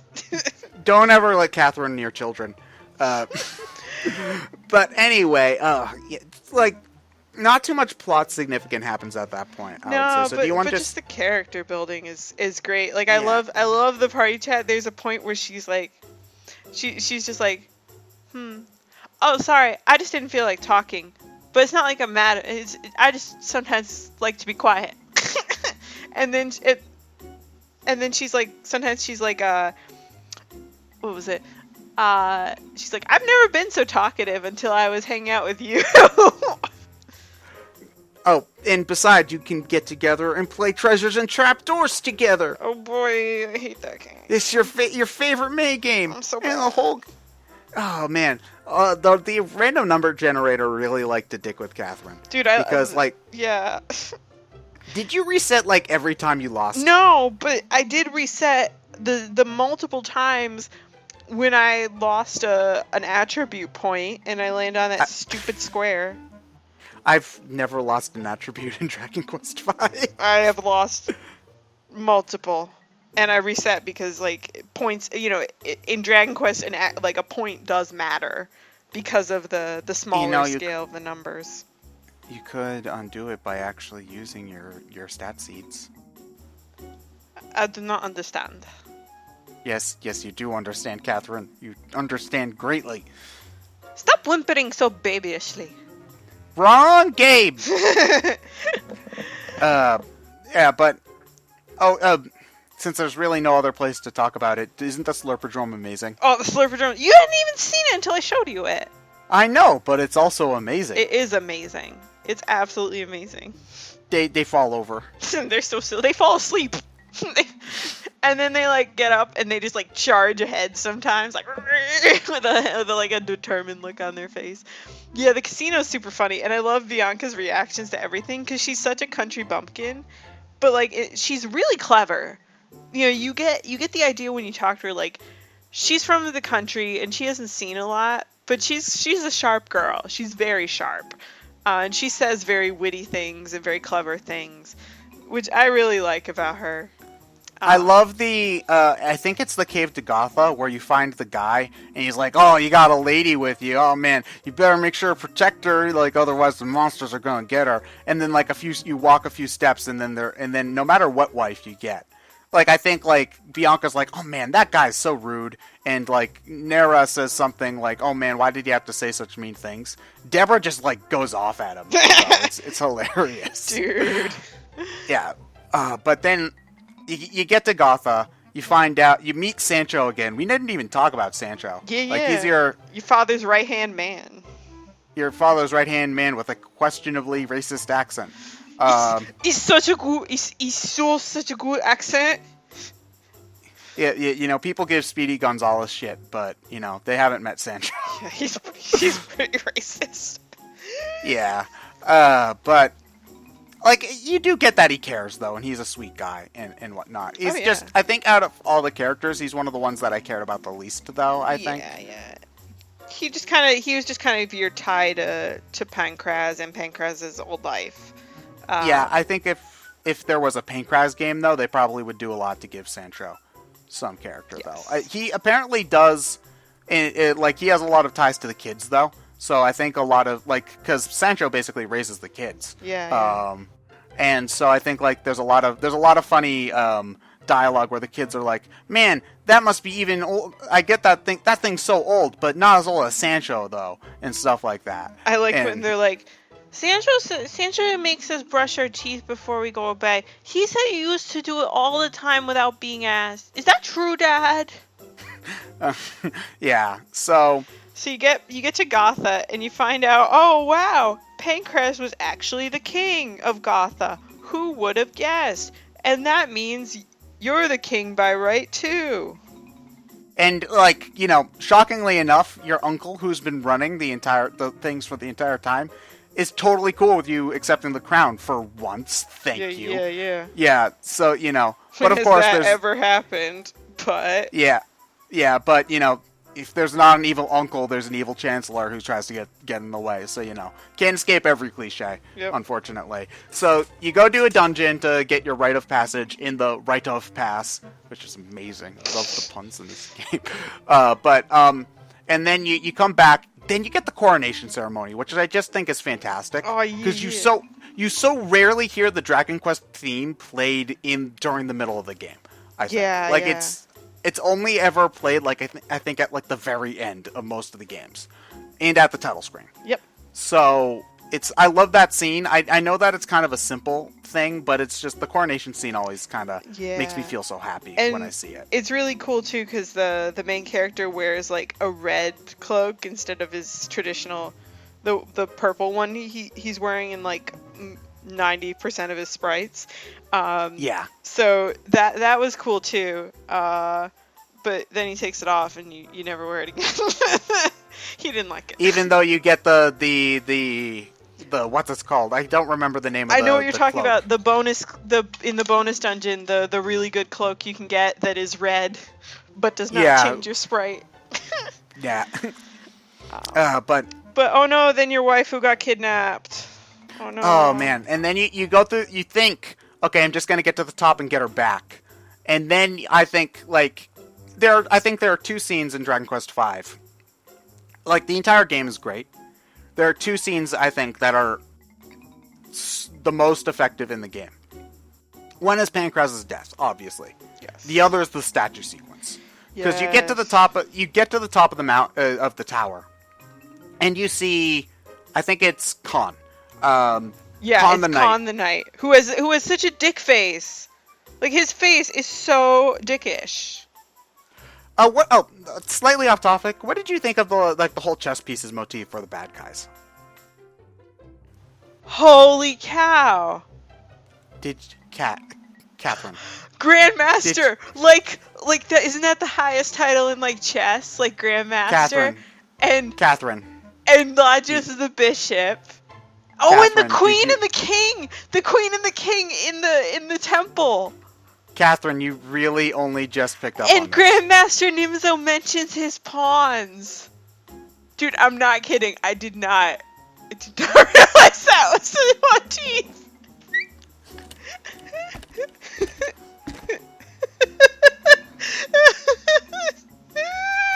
Holy cow!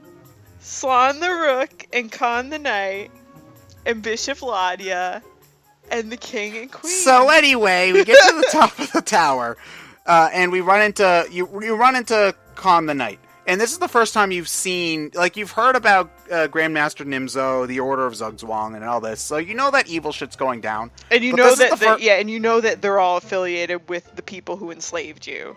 So you know they're bad dudes. But this is the first time you've really seen any of those major bad guys since the middle of the game. And not only that, this is one of the guys who killed your dad. So you get into the fight and he's kicking your ass. Yeah, but, and you do 1 damage against him. But then your wife comes and gives you the strength. I forget specifically she does to make you do damage, but you start doing damage. She dispels the force the evil force that is protecting Khan from damage. And so then you start doing proper damage and Khan starts doing a little bit less damage. Yeah. And then you win the fight, and you think, okay, I've rescued my wife. And this is actually a change that they I love that they changed this for the DS version, because originally in the SNES version it was Khan or Slan, one of them was the one who instigated this. But in the DS version it's Lodja. Lodja comes and is just like, oh shit, these are probably the people who give birth to the legendary hero. I'm just gonna turn them to stone now. And the both of you are turned into statues. Yeah, which is so much more dude, Lodja is so mean because it would have been less cruel to kill us. Especially considering the statue sequence. Oh my god. But one thing I love is that you're turned into a statue, and the game just kind of focuses on the statues of you and your wife. But it'll keep on going like that until you press the button to try to move, and then the game will say you can't move, you're turned to stone. Which I think is this is an interesting way in which the game takes issue of control, in which it's not just a cutscene in which you don't have control from a gameplay perspective because you're just watching characters talk. You literally are incapable of moving even if you wanted to. It gives you, as the player, this is the moment when you try to move with the D-pad or a button and you cannot move. That moment is telling you as the player that this isn't like a suspended animation. The hero and his wife are in these stone bodies and assumedly able to hear and see what's going on around them, but are incapable of moving. And so then, like, these two little, like, chuckle fucks who were down at the bottom of the tower I saw them earlier. before, too. I saw them when I was going up. I was wondering. They're like, oh, man, let's go sell these statues. You're separated, and you're... Oh, God. And you don't even know what happened to your wife, and the frigging lecherous, like, guy who took the statues is like, oh, I got plans for this one. And not to mention... Like, you're sold to this guy called Mr. Porgy and his son Georgie. His son's name is Georgie. Ha ha ha. Honestly, the Pancraz's death is tragic. I honestly think that the statue scene gets me more every time. I cried. I cried at the end of the statue scene. Because, like, it works on so many layers. Because at first, like, you're watching, you think at first that it's tragic in the sense that you get to experience a child growing up, but it's not your children. It's this other guy's child. And that's tragic in its own way, but, you know, at least you kind of get the sense... Not only do you get a really cool sense of time passing, because you see the kid's first steps, too, which is really right cool. outside, right next to you as a statue. But then the kid gets kidnapped as well, and, like, you fall over. The dad gets so upset because Mr. Porgy bought the statue as kind of a, like, oh, it'll be like a little, like a guardian statue to watch over our son.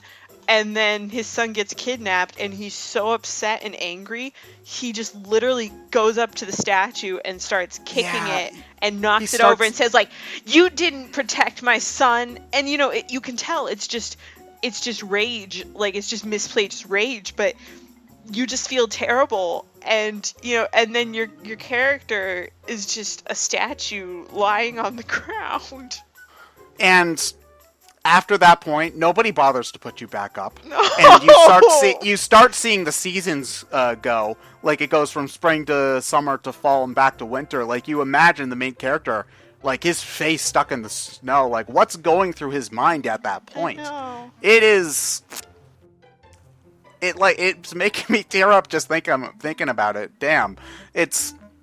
Honestly, I think it's the best scene in the game, by far. It is the most emotionally powerful scene in the game. I'm hard pressed to think of a scene in a video game that has touched me more than that. I would say maybe the scene in Fire Emblem Awakening. You know the one I'm talking about? Yeah, but this is right up there. It's stuff like this where people talk a lot about Mother 3 and about, like, how it's so sad when, you have to fight your brother. And, like, I have never played the game, but I'm sure that it does have that emotional resonance with those people. If you like that kind of game, if you like Mother 3, you owe it to yourself to play Dragon Quest V. Because it basically did what Mother 3 did about, like... 10 years. 20 years. 10 years earlier. More like 15, actually, I think. Really? Yeah, because the game came out in, like, 92, 93, and Mother 3 was, like, 06. So, like, 13, 14 years earlier. So, yeah, Mother 3 people owe it to themselves to play Dragon Quest. For a number of reasons, but we can talk shit about Earthbound later. You can talk crap about Earthbound. Oh, it's so much fun. You need to try it. It's amazing. I prefer to remain agnostic on games I haven't played. Yeah, but except for the David Cage games. Those are the bad games. Yeah, but what's the fun in that? But anyways, going back to a good game. So after you spend an indeterminate amount of time in the statue's eyes, lying in the ground, you see Sancho and two adorable little children with blonde hair, in my case, come up to the house and they say to the guy, "Oh, this is a nice statue. Can we buy it?" And he's like, "Just take the thing. I don't want it." Because he's still angry at the statue. Yeah.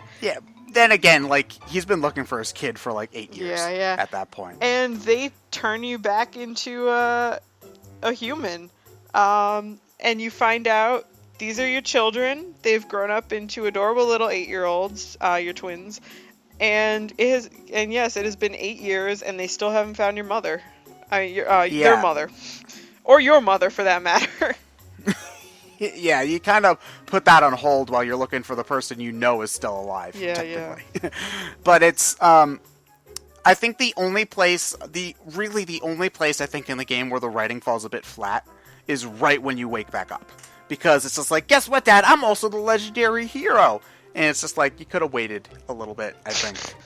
Yeah, it's like, Daddy, you're back. Also, guess what? I'm your son, and I can use that cool sword. I'm so cool. Yeah. I'm like, great. So, it's not a big deal, but it's a little bit rushed, I think, at that point. But I love the point of the game where you get the kids. Because both of the kids, their default names are Perry and Madchen. Yes. They're both great party members. Like, once you get them, in the original SNES version, you only had 3 party slots. Really? I didn't realize that. Wow. Yeah, so they had to rebalance the game for 4. Okay. Well, they did a pretty good job, I think. Yeah, but honestly, like, I honestly see no reason why your party in the SNES version shouldn't be anything other than Hero and both kids, because they're both fantastic. It's so interesting too, because the son gets the traditional Dragon Quest hero spells. Like, he learns a lot of healing magic. He learns the zap spells. Yeah. He's the one who learns Omni Heal, not you. Madchen is one of the best party members in the game, I think, because she learns a great selection of magic and can equip pretty decent stuff too. Yeah. So I love both of them, and this is where the game gets truly open, because you find your magic carpet. It's not that open. I will say this game is not that open, but also, honestly, I feel like it didn't do quite as good a job directing where to go as Dragon Quest, the Dragon Quest 4 did. Dragon Quest 4, 95% of the time, I knew exactly where I needed to go. In this game, there were a couple times where I was just like, I don't understand where I'm supposed to go, or specifically the horn in particular, where you have to blow the horn for the fairy palace. That was the worst example, but there were a couple other examples where I was like, I just don't understand where I'm supposed to go, and there's no like NPC dialogue that's telling me where to go. So what was what was that? What you doing? What you opening? Oh, you can hear. Sorry, I was playing with my yarn. Fine. Oh no, that's okay. You can play with your yarn. Where are you gonna knit with yarn? Are you gonna knit a slime? Crochet. I don't knit. Oh, are you gonna crochet a slime? No, I was just looking to see if I had another thing of yarn, but I don't. Oh, okay. We have to go to the yarn store. Okay. But anyway, back on topic. Yeah, I agree. Because the game kind of just expects you to use the magic carpet. A whole new world. Sorry. It's a compulsion. But anyway, the game just expects you to revisit old areas and also fly around to look for any of the caves you couldn't go into before. That got me into trouble. I know. Because I ended up wandering into the bonus dungeon cave. And then I walked outside and like 7 out of 8 party members got thwacked. Well, think about it this way. It's better than Dragon Quest 2. Yeah. Where, like, as soon as you get the ship, which is, like, maybe a quarter of the way through the game, you can find enemies that are, like, next to, like, the second to last enemies in the game. Jeez. You can find. Yeah, so, yeah, but I agree for the most part, because, it's more overwhelming, I think, in this one, because the game was so structured before that. Like, there were optional areas you could do, and some things you could do out of order, but it was all pretty balanced, I think. Whereas, like, one of the first things I thought to do my first playthrough is go back to Monstro Ferrato after the statue sequence, because like, you want to see what happened to Nera and stuff. Yeah. That leads you to one of the hardest bosses in the entire game. Yep. So, in all 3 playthroughs of my game, I ended up getting the ultimate key for beating Bjorn before I got the magic key for investigating Lofty Peak.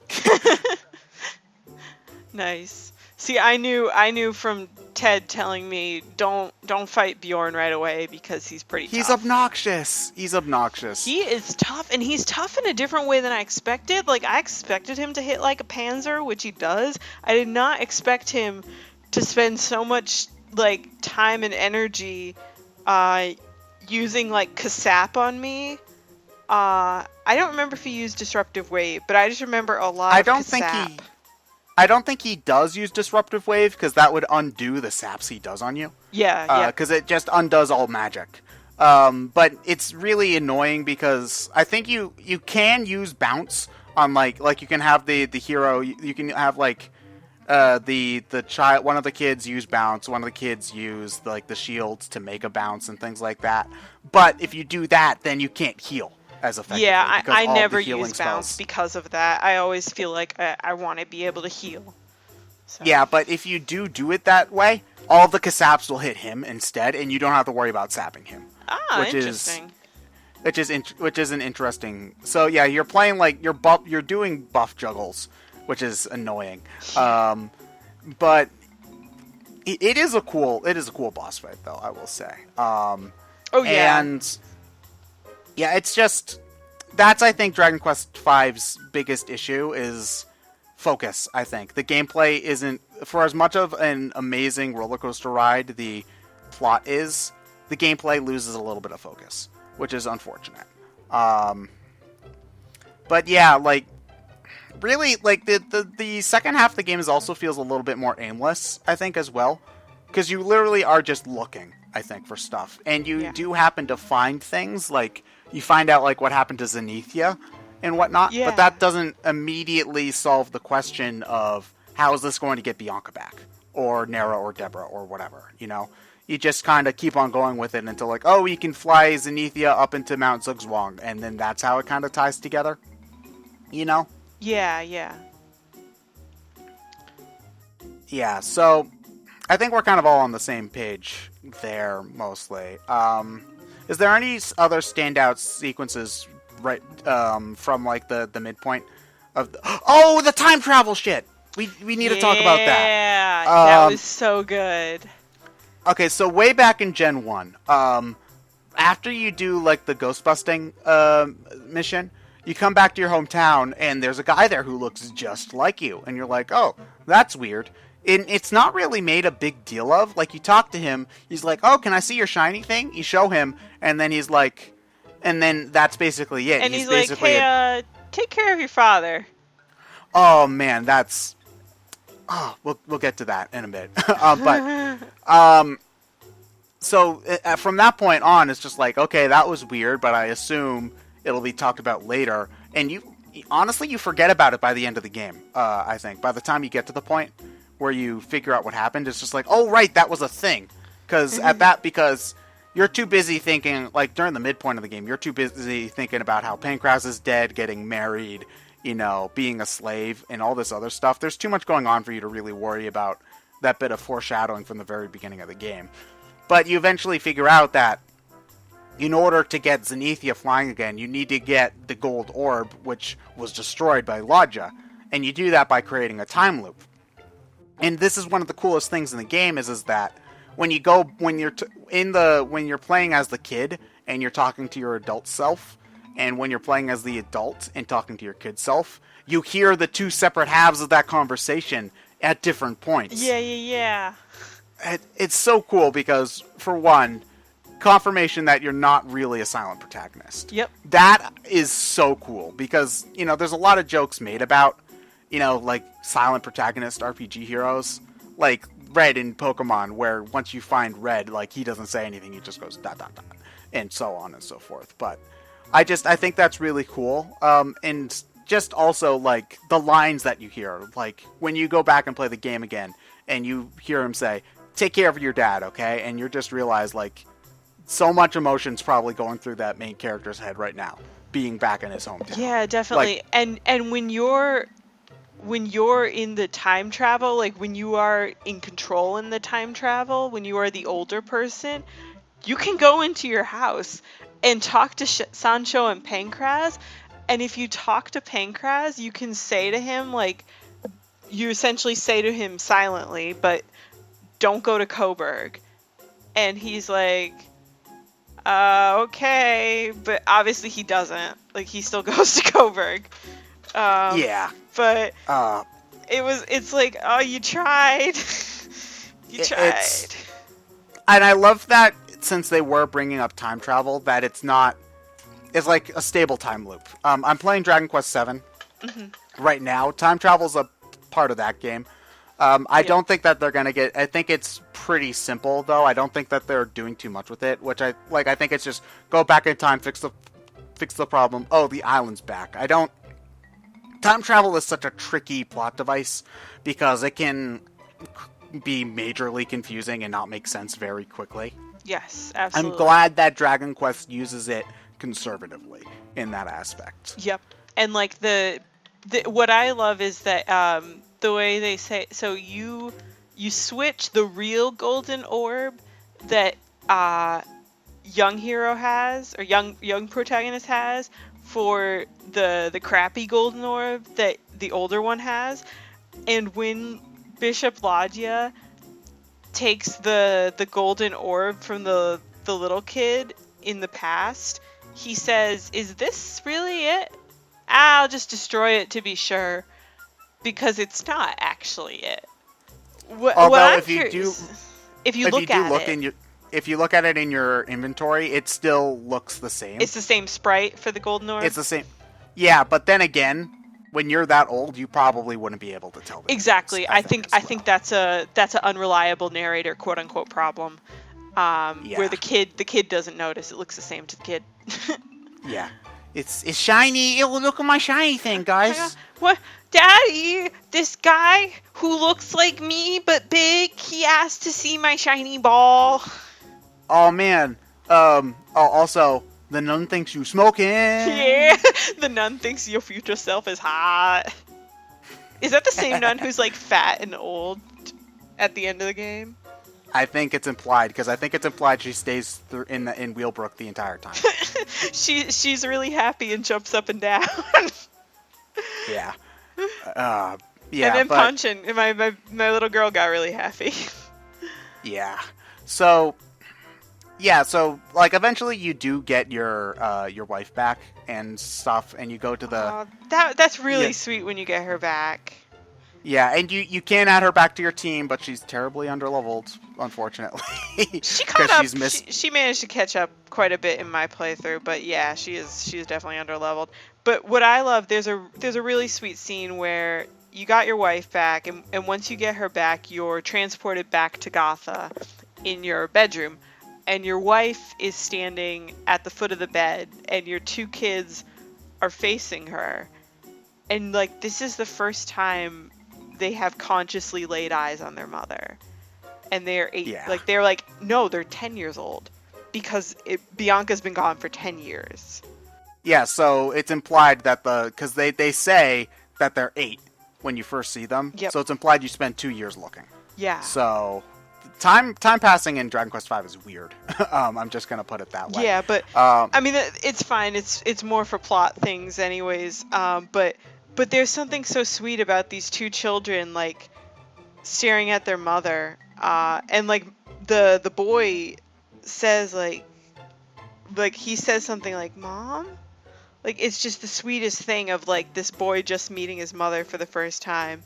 And then I think your your daughter says, like, "Mom's really beautiful. I didn't know you got women like that, Dad." Or something very sassy. You care so much about both children, I think. You really do. And again, my favorite line from the girl is when there's a point at which, after you find out that the sun, like you confirm that the sun is, I think it's when you get the Zenithian helm for the sun, and confirming once again that he is the hero. She says, like, you'll still love me the same even though I'm not the hero like the sun, right? Yeah. And I'm like, yes, honey, you are precious and adorable, and the cuter child. I love what they do with the son and daughter, though, because they like, it's said that the whatever wife you choose is like descended from the Zenithians, which is where the legendary hero comes from. but the daughter has a special affinity with monsters and like inherits all the lofty peak stuff that Yeah. you and Mata got. Yep. Which I just think is so cool too, because like you've got this special connection. Like she can like understand the monsters' energies and like almost talk to them and stuff like that Yeah. too. And she's the one who, like, at multiple points during the game, like, people say things about monsters, and she's like, no, not all monsters are bad. It's not their fault if people make monsters do bad things. And not to mention, like, if you go to the bonus dungeon where Stark is, she's like, this power here is, like, suffocating or something. Yeah, she has, both the children can kind of sense, like, dark energy, but the daughter is much more sensitive to it. Like, she's the one who's saying, like, you know, things like, you know, like, oh, I can't breathe here. It's, like, awful. Or, like, I can feel the monsters waiting for us. Yeah, it's, I think, and again, like, we were talking about this way earlier, but the game makes you care about these kids in the same sort of way that you care about your dad and your wife. And I hate children. Like, IRL, I hate children a lot of the time. And I cared about these little pixel children. One of whom wets the bed. Jeez. He's like 10. Come on, No. dude. You're a little bit old for this phase, honey. And Ponchin's scared of, sorry, I call them by the names I gave them, but the girl's scared of heights. They're kind of silly. They're They're silly cute. babies. They're cute babies. You Yeah, told me to but- name them Babby 1 and Babby 2. I know it would be great names. I love the son. There's a point where the son can say to you in party chat, "Did you pick my name, Dad? It's great. I love my name." "Did you pick my name, Dad? It's great. I love the name Babby 1. Thanks for naming me Babby 1, Dad. It would suck if I were Babby 2. Right, Babby 2? Man, but you know, Oh, I would also like to point out. Can I point out the mirror chat, which is the most hilarious thing that you didn't know about? oh yeah, so in the game, like you can examine all sorts of things.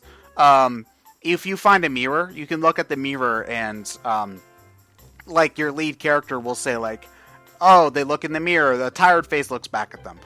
I didn't know that if you put somebody else at the head of your party other than the main hero, there's unique dialogue for everyone. And there's also very unique dialogue for the child hero versus the grown-up hero. So like the child hero, like one of the things is he leaves conspicuous fingerprints on the mirror. And like he leans in too close and bonks his head against the mirror. There's some really sweet ones, like when the hero's grown up. One of his things is memories of all the trials and tribulations he's had to face come flooding back. Not to mention, like he sees more of Pancraz in himself and things like that. Yeah, well, that's when he's a baby. It's he looks more and more like his father every day. And I'm when pretty he's grown sure- up, he tries to picture his father's face by looking at his own in the mirror. Yeah, I'm pretty sure they change his mirror dialogue at pretty much most of the major plot points. Yeah. Like, I'm pretty sure, like, you know, it'll probably change somewhere around where you get married and so on and so forth. I don't think it does. I think it's really just the child versus the grown up. But the children. I could swear that he gets new dialogue, like at least when he has the kids. I could swear, but I'd have to look that up seen any again. of it, but Okay. the waifu and the children all have their own little dialogue things, which are all adorable. I would have to assume that the other human party members that you can recruit, Sancho and Tuppence. Tuppence yeah. is just a random soldier. They probably have their own dialogue. I'll have to try Sancho. That's easy enough to do. Just switch him into the party, find a mirror. Sancho Yeah, way easier than trying to get a slime into the Slurperdrum. Oh my right? gosh, that was crazy. We tried to get a slime into the Slurperdrum when we had I was showing Ted we were gonna look at the Slurperdrum, and the last time I did the Slurperdrum, I didn't have my waifu back, so it was just me and the two kids, and it was easy to have the slime in. But the human party members take priority, so I was trying to get into the Slurperdrum, and like I would have the slime in my party, and then I would walk into the city, and suddenly I would have a party full of humans, and I was like, you can't race in the Slurperdrum. This is not dignified. We didn't honey. even win. No, I I don't know how it works. tried I to can't leave my figure it wife out. in the monster garden, but Monty the monster monitor said, I don't know about how Bianca will feel about that. Yeah, it's a little. I don't think she'd be too happy with you. You'd be in the doghouse. Do you remember in the ending scene, you talk to one guy and he says like, "Oh, your wife Bianca is so beautiful," and then if you party chat, Bianca's like, "Did you hear what he said? You should listen to it again." So you remember it. Honestly, like I don't think you should play the game 3 times just to see the party chat. But if you ever do feel like playing through Dragon Quest V again, it's an amazing bonus to have an entire like a different wife and just see how different the perspectives all Yeah. 3 characters I have. would want to see that for Deborah more than Nara, honestly, because Deborah is much more interesting than yeah, Nara. that's what everyone says. Like Nara is pretty much just your token Nadeshiko archetype. So Yeah, she's very demure. She's very shy. You know, she cares about you a lot. You know, she's kind of boring. she's Honestly. perfect waifu material. Yeah. Yeah, she's boring waifu basically. Yeah. Whereas Bianca's got more spunk, and Deborah it has maybe perhaps a little bit too much spunk. Deborah has all the spunk. Yeah, but really, like I know we keep on going off on like different tangents, but there's just so many. The game, I know that like I think the 2 most important moments from the game are 2 really sad moments, but it's not just the sadness that anchors this game; it's all the happy moments throughout that The kind of tie wedding. it together. The wedding is the. Yeah, that's a huge Yeah. one. And not even just that, it's just like you do get the feeling that they're a family and they travel together and they love each other. Yes. Which is and you know, that's not about big bombastic moments. That's about like the small things. Like, you know, part of being in a family is putting up with their shit every day, you know. Yeah. So, yeah, and so you get to the final area and you finally hear from your mom, who you've been looking for the entire game, for the record. And she's like, "No, don't come for me. Like, you'll die. Just leave me alone." And you're like, hell no, we went this far. So she's like, okay, I'll give you the Sage's Stone, which you don't have to find this time, thankfully, because trying to find that thing's always annoying. But then you get in there, like, you go through the final dungeon, and, you know, you finally find her, and then, oh, look who comes back up to just punch you in the dick one more time, but Mr. Lodja. Oh, Mr. Lodja. And then you finally, like, he kills your mom, but you finally get to kill him. Too is the thing. And like this is what I was talking about, where like Sorrow was the most human villain that the series I think has had. But out of all of the generic evil villains that Dragon Quest has had, Lodja and by extension Nimzo I think is the most effective, because they're the ones who give you personal stakes in what's going on in the world. Yes. For sure. Like, you hate him. Especially Lodja. Like, Nimzo I hated because Lodja worked for him, but Nimzo wasn't Nimzo wasn't the one who decided, you know what would be better than killing the people who could be the parents of the legendary hero, turning them into statues. Yeah, so killing your dad, putting you into slavery, separating you and your wife, taking away 8 years of that life as a statue, and then killing your mom. And, you know, every time you've tried to fight this guy, he's either beaten you or run away.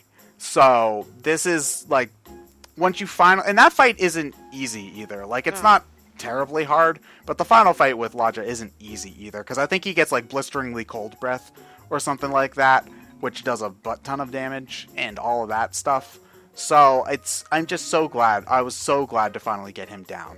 And then, like, it doesn't even matter anyway, because Mata still dies. Yeah, But I think it's Nimzo who finishes her off, right?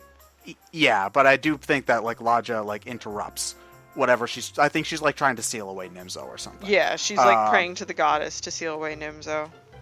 Yeah, and so... Yeah, but then you do get the scene afterward where Mata and Pancraz are finally reunited. Oh, that was really sweet. That was really bittersweet. Yeah, because, you know, at least, like, they're finally back together, and, you know, so there's some closure there, at the very least. And then, obviously, you get the final boss fight, too, which, Can we talk about how I screwed up with that? Like, really? Because that's considered one of the easiest final boss fights in the franchise. No. Here's the problem: is you enter the chamber, and all you can see is there's a platform in front of you. So okay, I step on the platform. Yeah, but all the spoopy background didn't give you enough hint. Maybe I should heal first. I don't know, just to be safe. Well, I didn't know, and I didn't have. So I went into the final battle. I was pretty much healed, but I hadn't equipped like the sort of stuff that I would have otherwise equipped for a final boss, like all the MP, like the sort of final MP restoring, life healing items that I otherwise would have. Because like if you remember to equip those, you get like 15 prayer rings, 10 elfin elixirs. No, you don't. Like, what secret stash were you raiding? I had like 2 prayer rings. TNT. Oh. Bitch. Yeah, but you get like 5 Yggdrasil leaves, like 10 elfin elixirs. I had a crap ton of Yggdrasil leaves because you get them sometimes from fighting King Slimes. Yeah, but you like Nimzo, like he's not easy, granted, but he's considered one of the easier final. He wasn't that bad. Like he really wasn't, because I managed to beat him, and again I had woefully underprepared as far as items.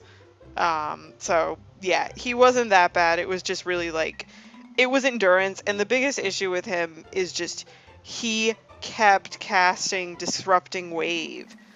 Like it would literally be, there were times where it was every turn for like 3 turns in a row, and then at least he's not hitting you though. At honestly, what was that?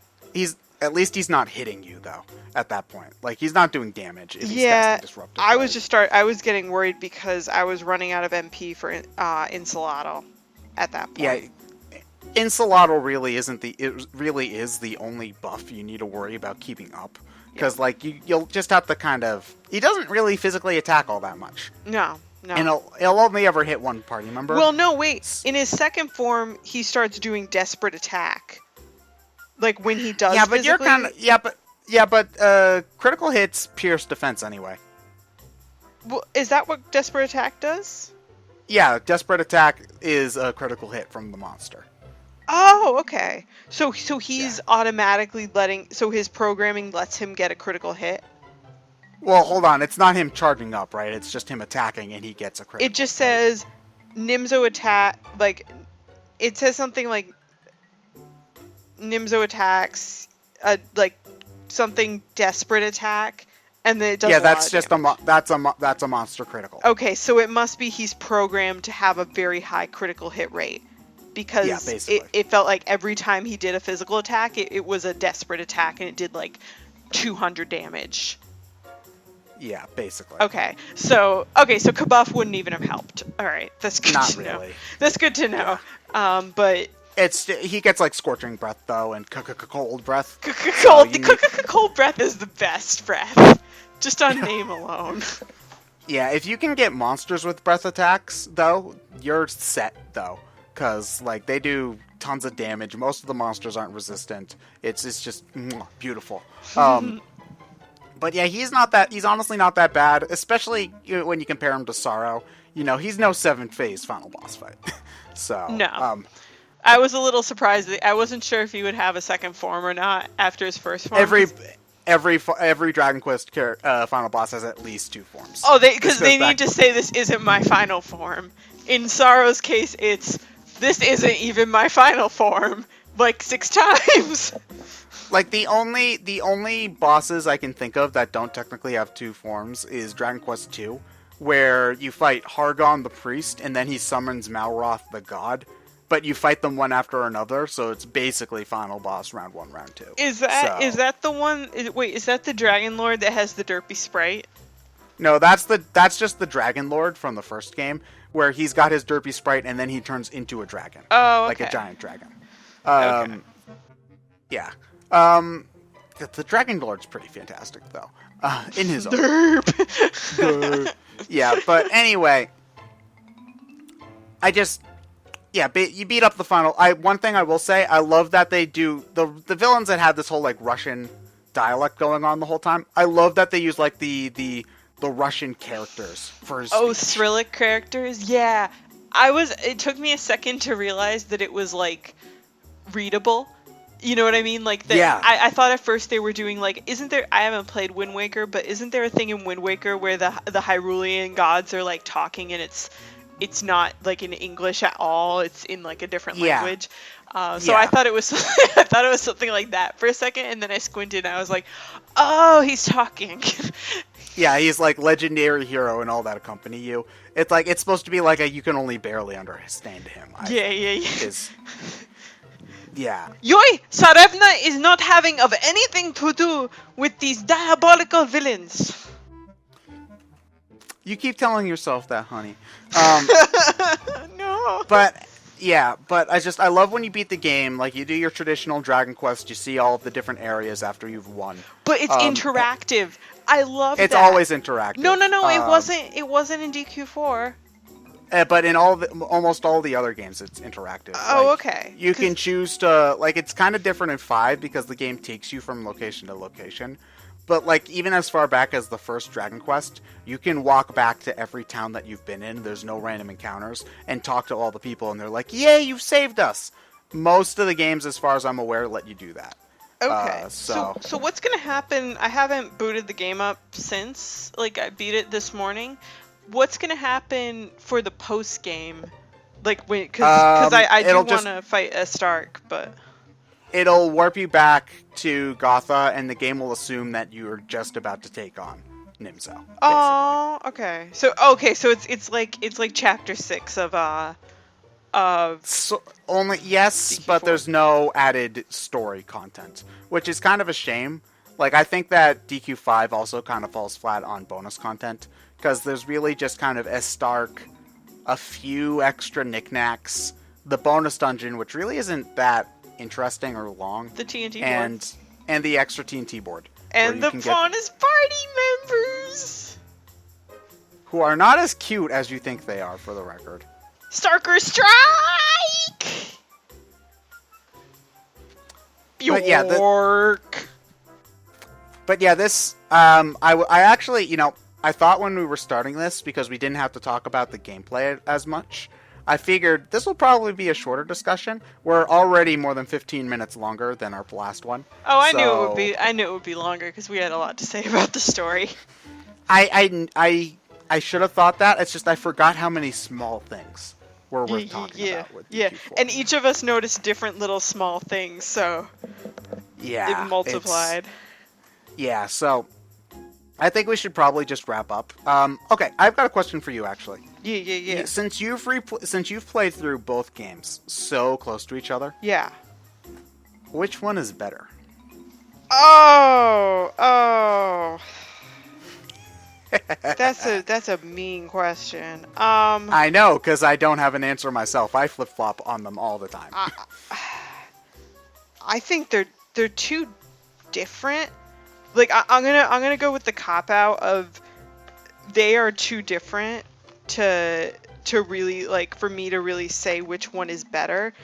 But I would say I still think that Dragon Quest IV, if someone is interested, I will say it's kind of analogous to how I explain the Fate series to people. Because if someone, and I don't know that much about Fate, like the visual novel / anime / other stuff franchise. When someone asks me about the Fate series, I say, if you just want to watch a single, really good, mostly standalone anime, watch Fate Zero, and that's it. That can be it. If you want to get into the Fate series, start with Fate Stay Night. Either if you have access to the visual novel and a lot of time on your hands, play the visual novel, or watch the original anime. In a similar vein, I would say if people want just by itself an amazing RPG with a beautifully gripping story and characters and a narrative that you will really appreciate, play Dragon Quest V.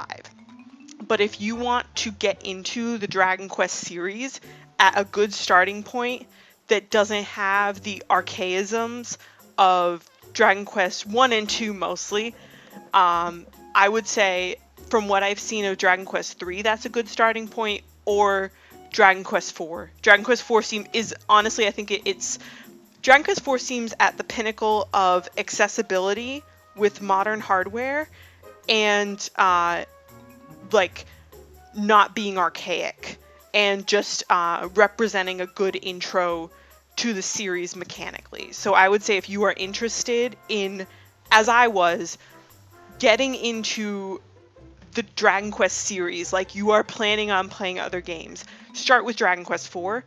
If you're not huge, like if you don't really see Dragon Quest as like something you are necessarily super interested in, start with 5 because you really can't go wrong with either, but 5 just has a narrative that is amazing on its own, regardless of the series it's attached to.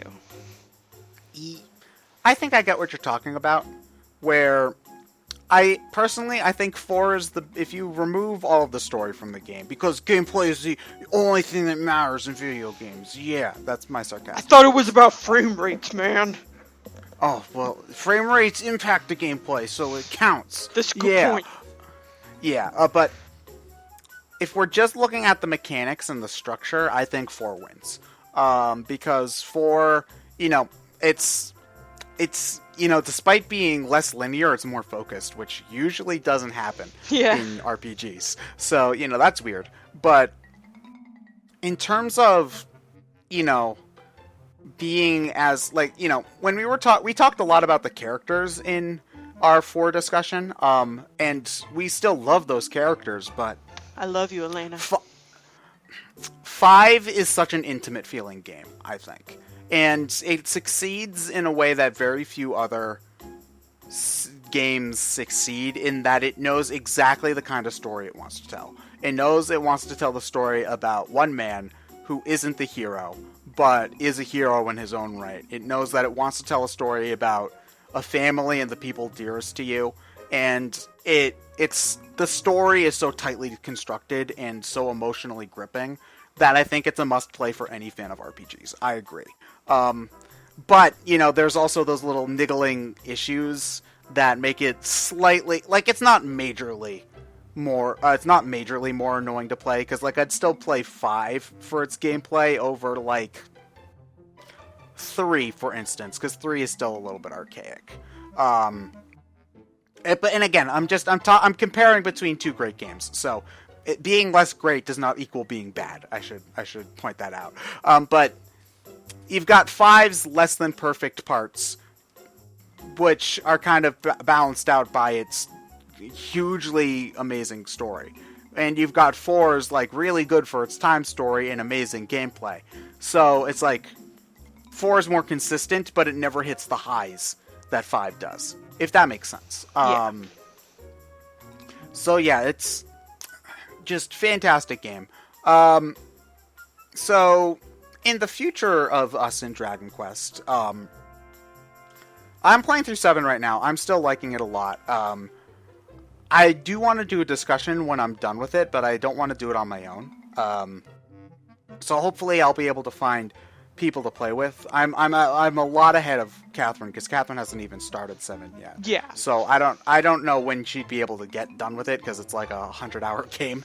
It'll take you a while to get through it too, though, dude. Yeah. Though Shin Megami Tensei 4 Apocalypse comes out in 2 days, so I'm gonna be distracted pretty quickly. Are you gonna start that as well, dude? Some of it, at the very least. Oh my gosh.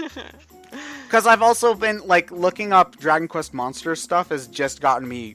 It's just been I need to play more SMT. That's really that's all. That's looking up Dragon Quest Monsters has only gotten me back into an SMT mood, because it just looks like monsters but better. But anyway, yeah. So for you with Dragon Quest, I know you're interested in playing Dragon Quest Builders. On whenever you get around to getting a PS4. Yes. What main series game do you think you want to play next? I'm really stuck between. I'm trying to decide between finishing off the Zenithia trilogy with 6 to just be because I have it. I have 6, and to be I finished the Zenithia trilogy, and it's obviously it's not the first time they did a class system, but Zenith, they did a class system in 3, and then they did one in 6, and then they did one in 7. And I don't know about later games. But so this 9 has a class system. Okay, yeah. And 10 is a Memorpica. So yeah, it's a Memorpica. So that's different. But so I'm kind of thinking like, maybe I should play 6 because it was the next obviously it was the next chronologically game to be released. Well, actually, it's a prequel. It's Sorry, like I meant the game, not a prequel. Oh, okay. I'm sorry. It's That's okay. what I get for cutting you off. It was the next game to be released in the series. It's the last one of the 3, the Zenith, like it's the last game in the Zenithia trilogy, even though it's a prequel to the other 2. So I'm kind of thinking 6, but also DQ7 is like new, and the cool kids are gonna be talking about it. And by the cool kids, I mean Ted and our friend Assy, and maybe a couple other people.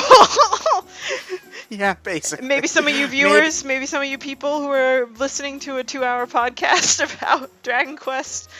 Maybe Mr. Game Explain, if we can get him out of the Pokemon editing room every hour. Mr. Game Explain, Mr. Game Explain, Koichi Sugiyama himself sent you a copy of Dragon Quest VII early, and you did not even find time to play it. You have offended Mr. Sugiyama-san.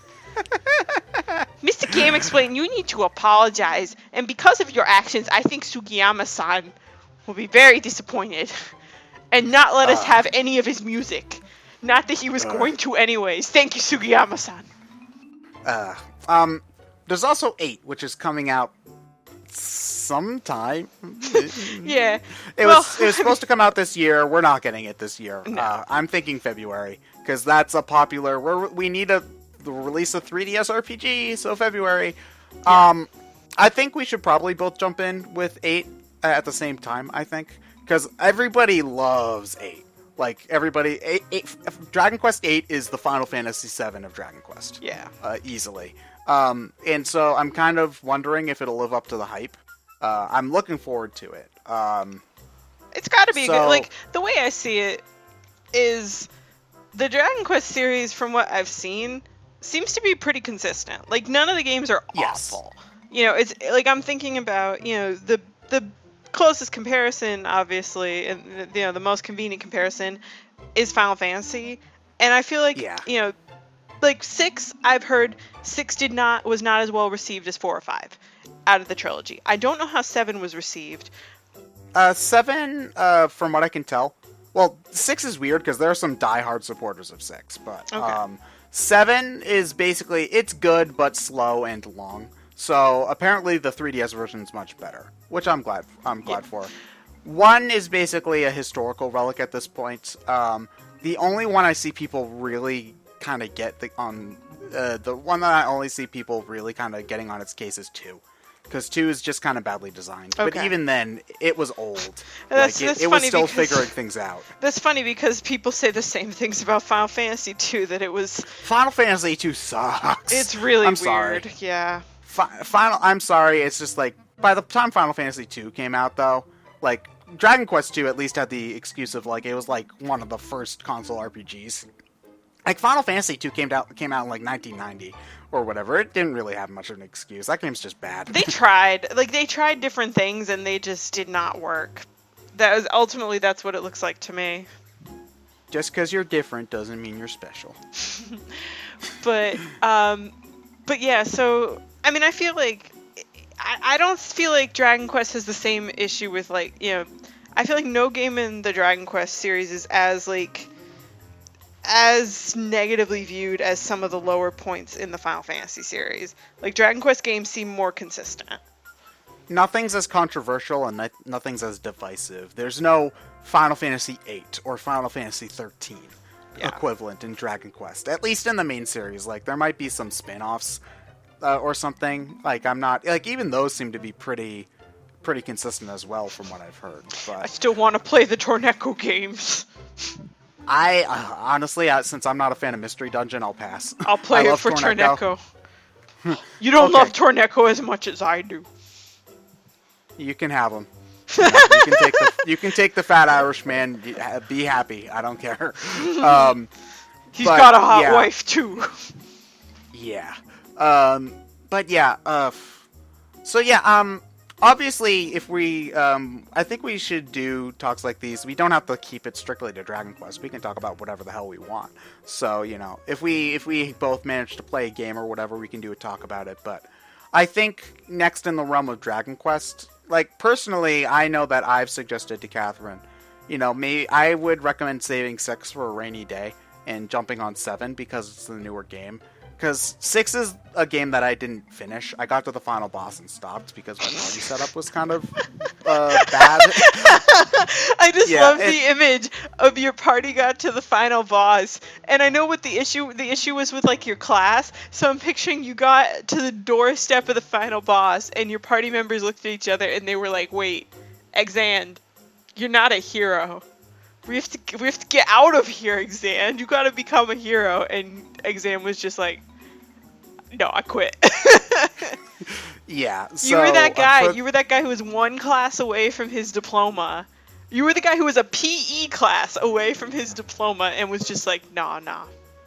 Yeah, but that PE class would have resulted in 3 hours of grinding, and fuck that shit when you could look up the ending on YouTube. Yeah, just print out a diploma off the library printer. It's almost the same thing, you know. Stay in school, kids. Yeah, but 6 isn't bad. I just found it less engaging. So personally, what I recommend, and you know, you can choose whatever you want to choose. I know that I recommended jumping in with 7, but you thought it would be weird to go back to the old art style. I think, like the old presentation. I think after you've played 7. I don't. It's mostly the same. I think the only it's 3D models, obviously, but like you can still turn the camera. The only thing visually that's majorly different is the overworld, I think, and like not having random battles. So I don't think it would be as disorienting as you think it would be, especially considering that once you started playing and got into it, you probably would click back into 4 and 5 mode. Yeah. Probably. And the pixel art is really pretty timeless. Like, it's really nice in these games, so. Yeah, I'm actually, for 7, I'm really glad that they kept the animations that smooth and awesome. Nice. So, you know. It's always tough with the jump to 3D models on relatively low-powered hardware, like the 3DS. And low resolution is the other issue because of the small screen. But thankfully, I think, you know, since they had like 8 and 9 before that, they were able to kind of get all the kinks out before that. So, so I'm not sure what Dragon Quest game we'll end up talking about next, but we'll definitely have another one. If I'm getting that PS4, I know someone has a copy of Dragon Quest Heroes that's collecting dust on a shelf somewhere. Is it still on the shrink wrap? Hold on, let me check. Yep, that's some shrink wrap, all right. Yeah. Oh, nice. It's pristine and unscratched, and so maybe no promises, because promises are for the hero and Bianca, who are married people who will be together until they can no longer be resurrected by the church. But so no promises. But when I get my hands on a PS4, we might see some lovely Elena 3D model footage coming to a YouTube near you. Oh yeah, and also a game. The return of the Grindfest, just of a different Koei Tecmo game. Well, we would want to do the story mode first. We have to know why we're grinding. Oh, you know what would be cool? Like a dual layered Grindfest, where you have footage of DQ Heroes and I have footage of Hyrule Warriors, and we're grinding at the same time. Multi-Twitch. And just continue. Yeah, and we're still continuing to talk about like hentai or whatever the hell we used to talk about during the Grindfest. Oh man. So anyway, we should wrap up because this is like Game Explain tier discussion. Like this is late o'clock. Yeah. Qatherine needs to go to bed. I need to go to bed too. I've got class in the morning. But anyway, thanks everybody for listening. I hope that some amount of insight was garnered in between our gushing. But as you can tell, we both love this game, and we just really wanted to kind of show our excitement for it. But anyway, yeah, I'd like to thank everybody for watching. I'd like to thank Qatherine for joining me. And until next time... Bjork! He's not that cute. Why do you think he's so cute? Okay, I'm ending the video now. Good night. Good night.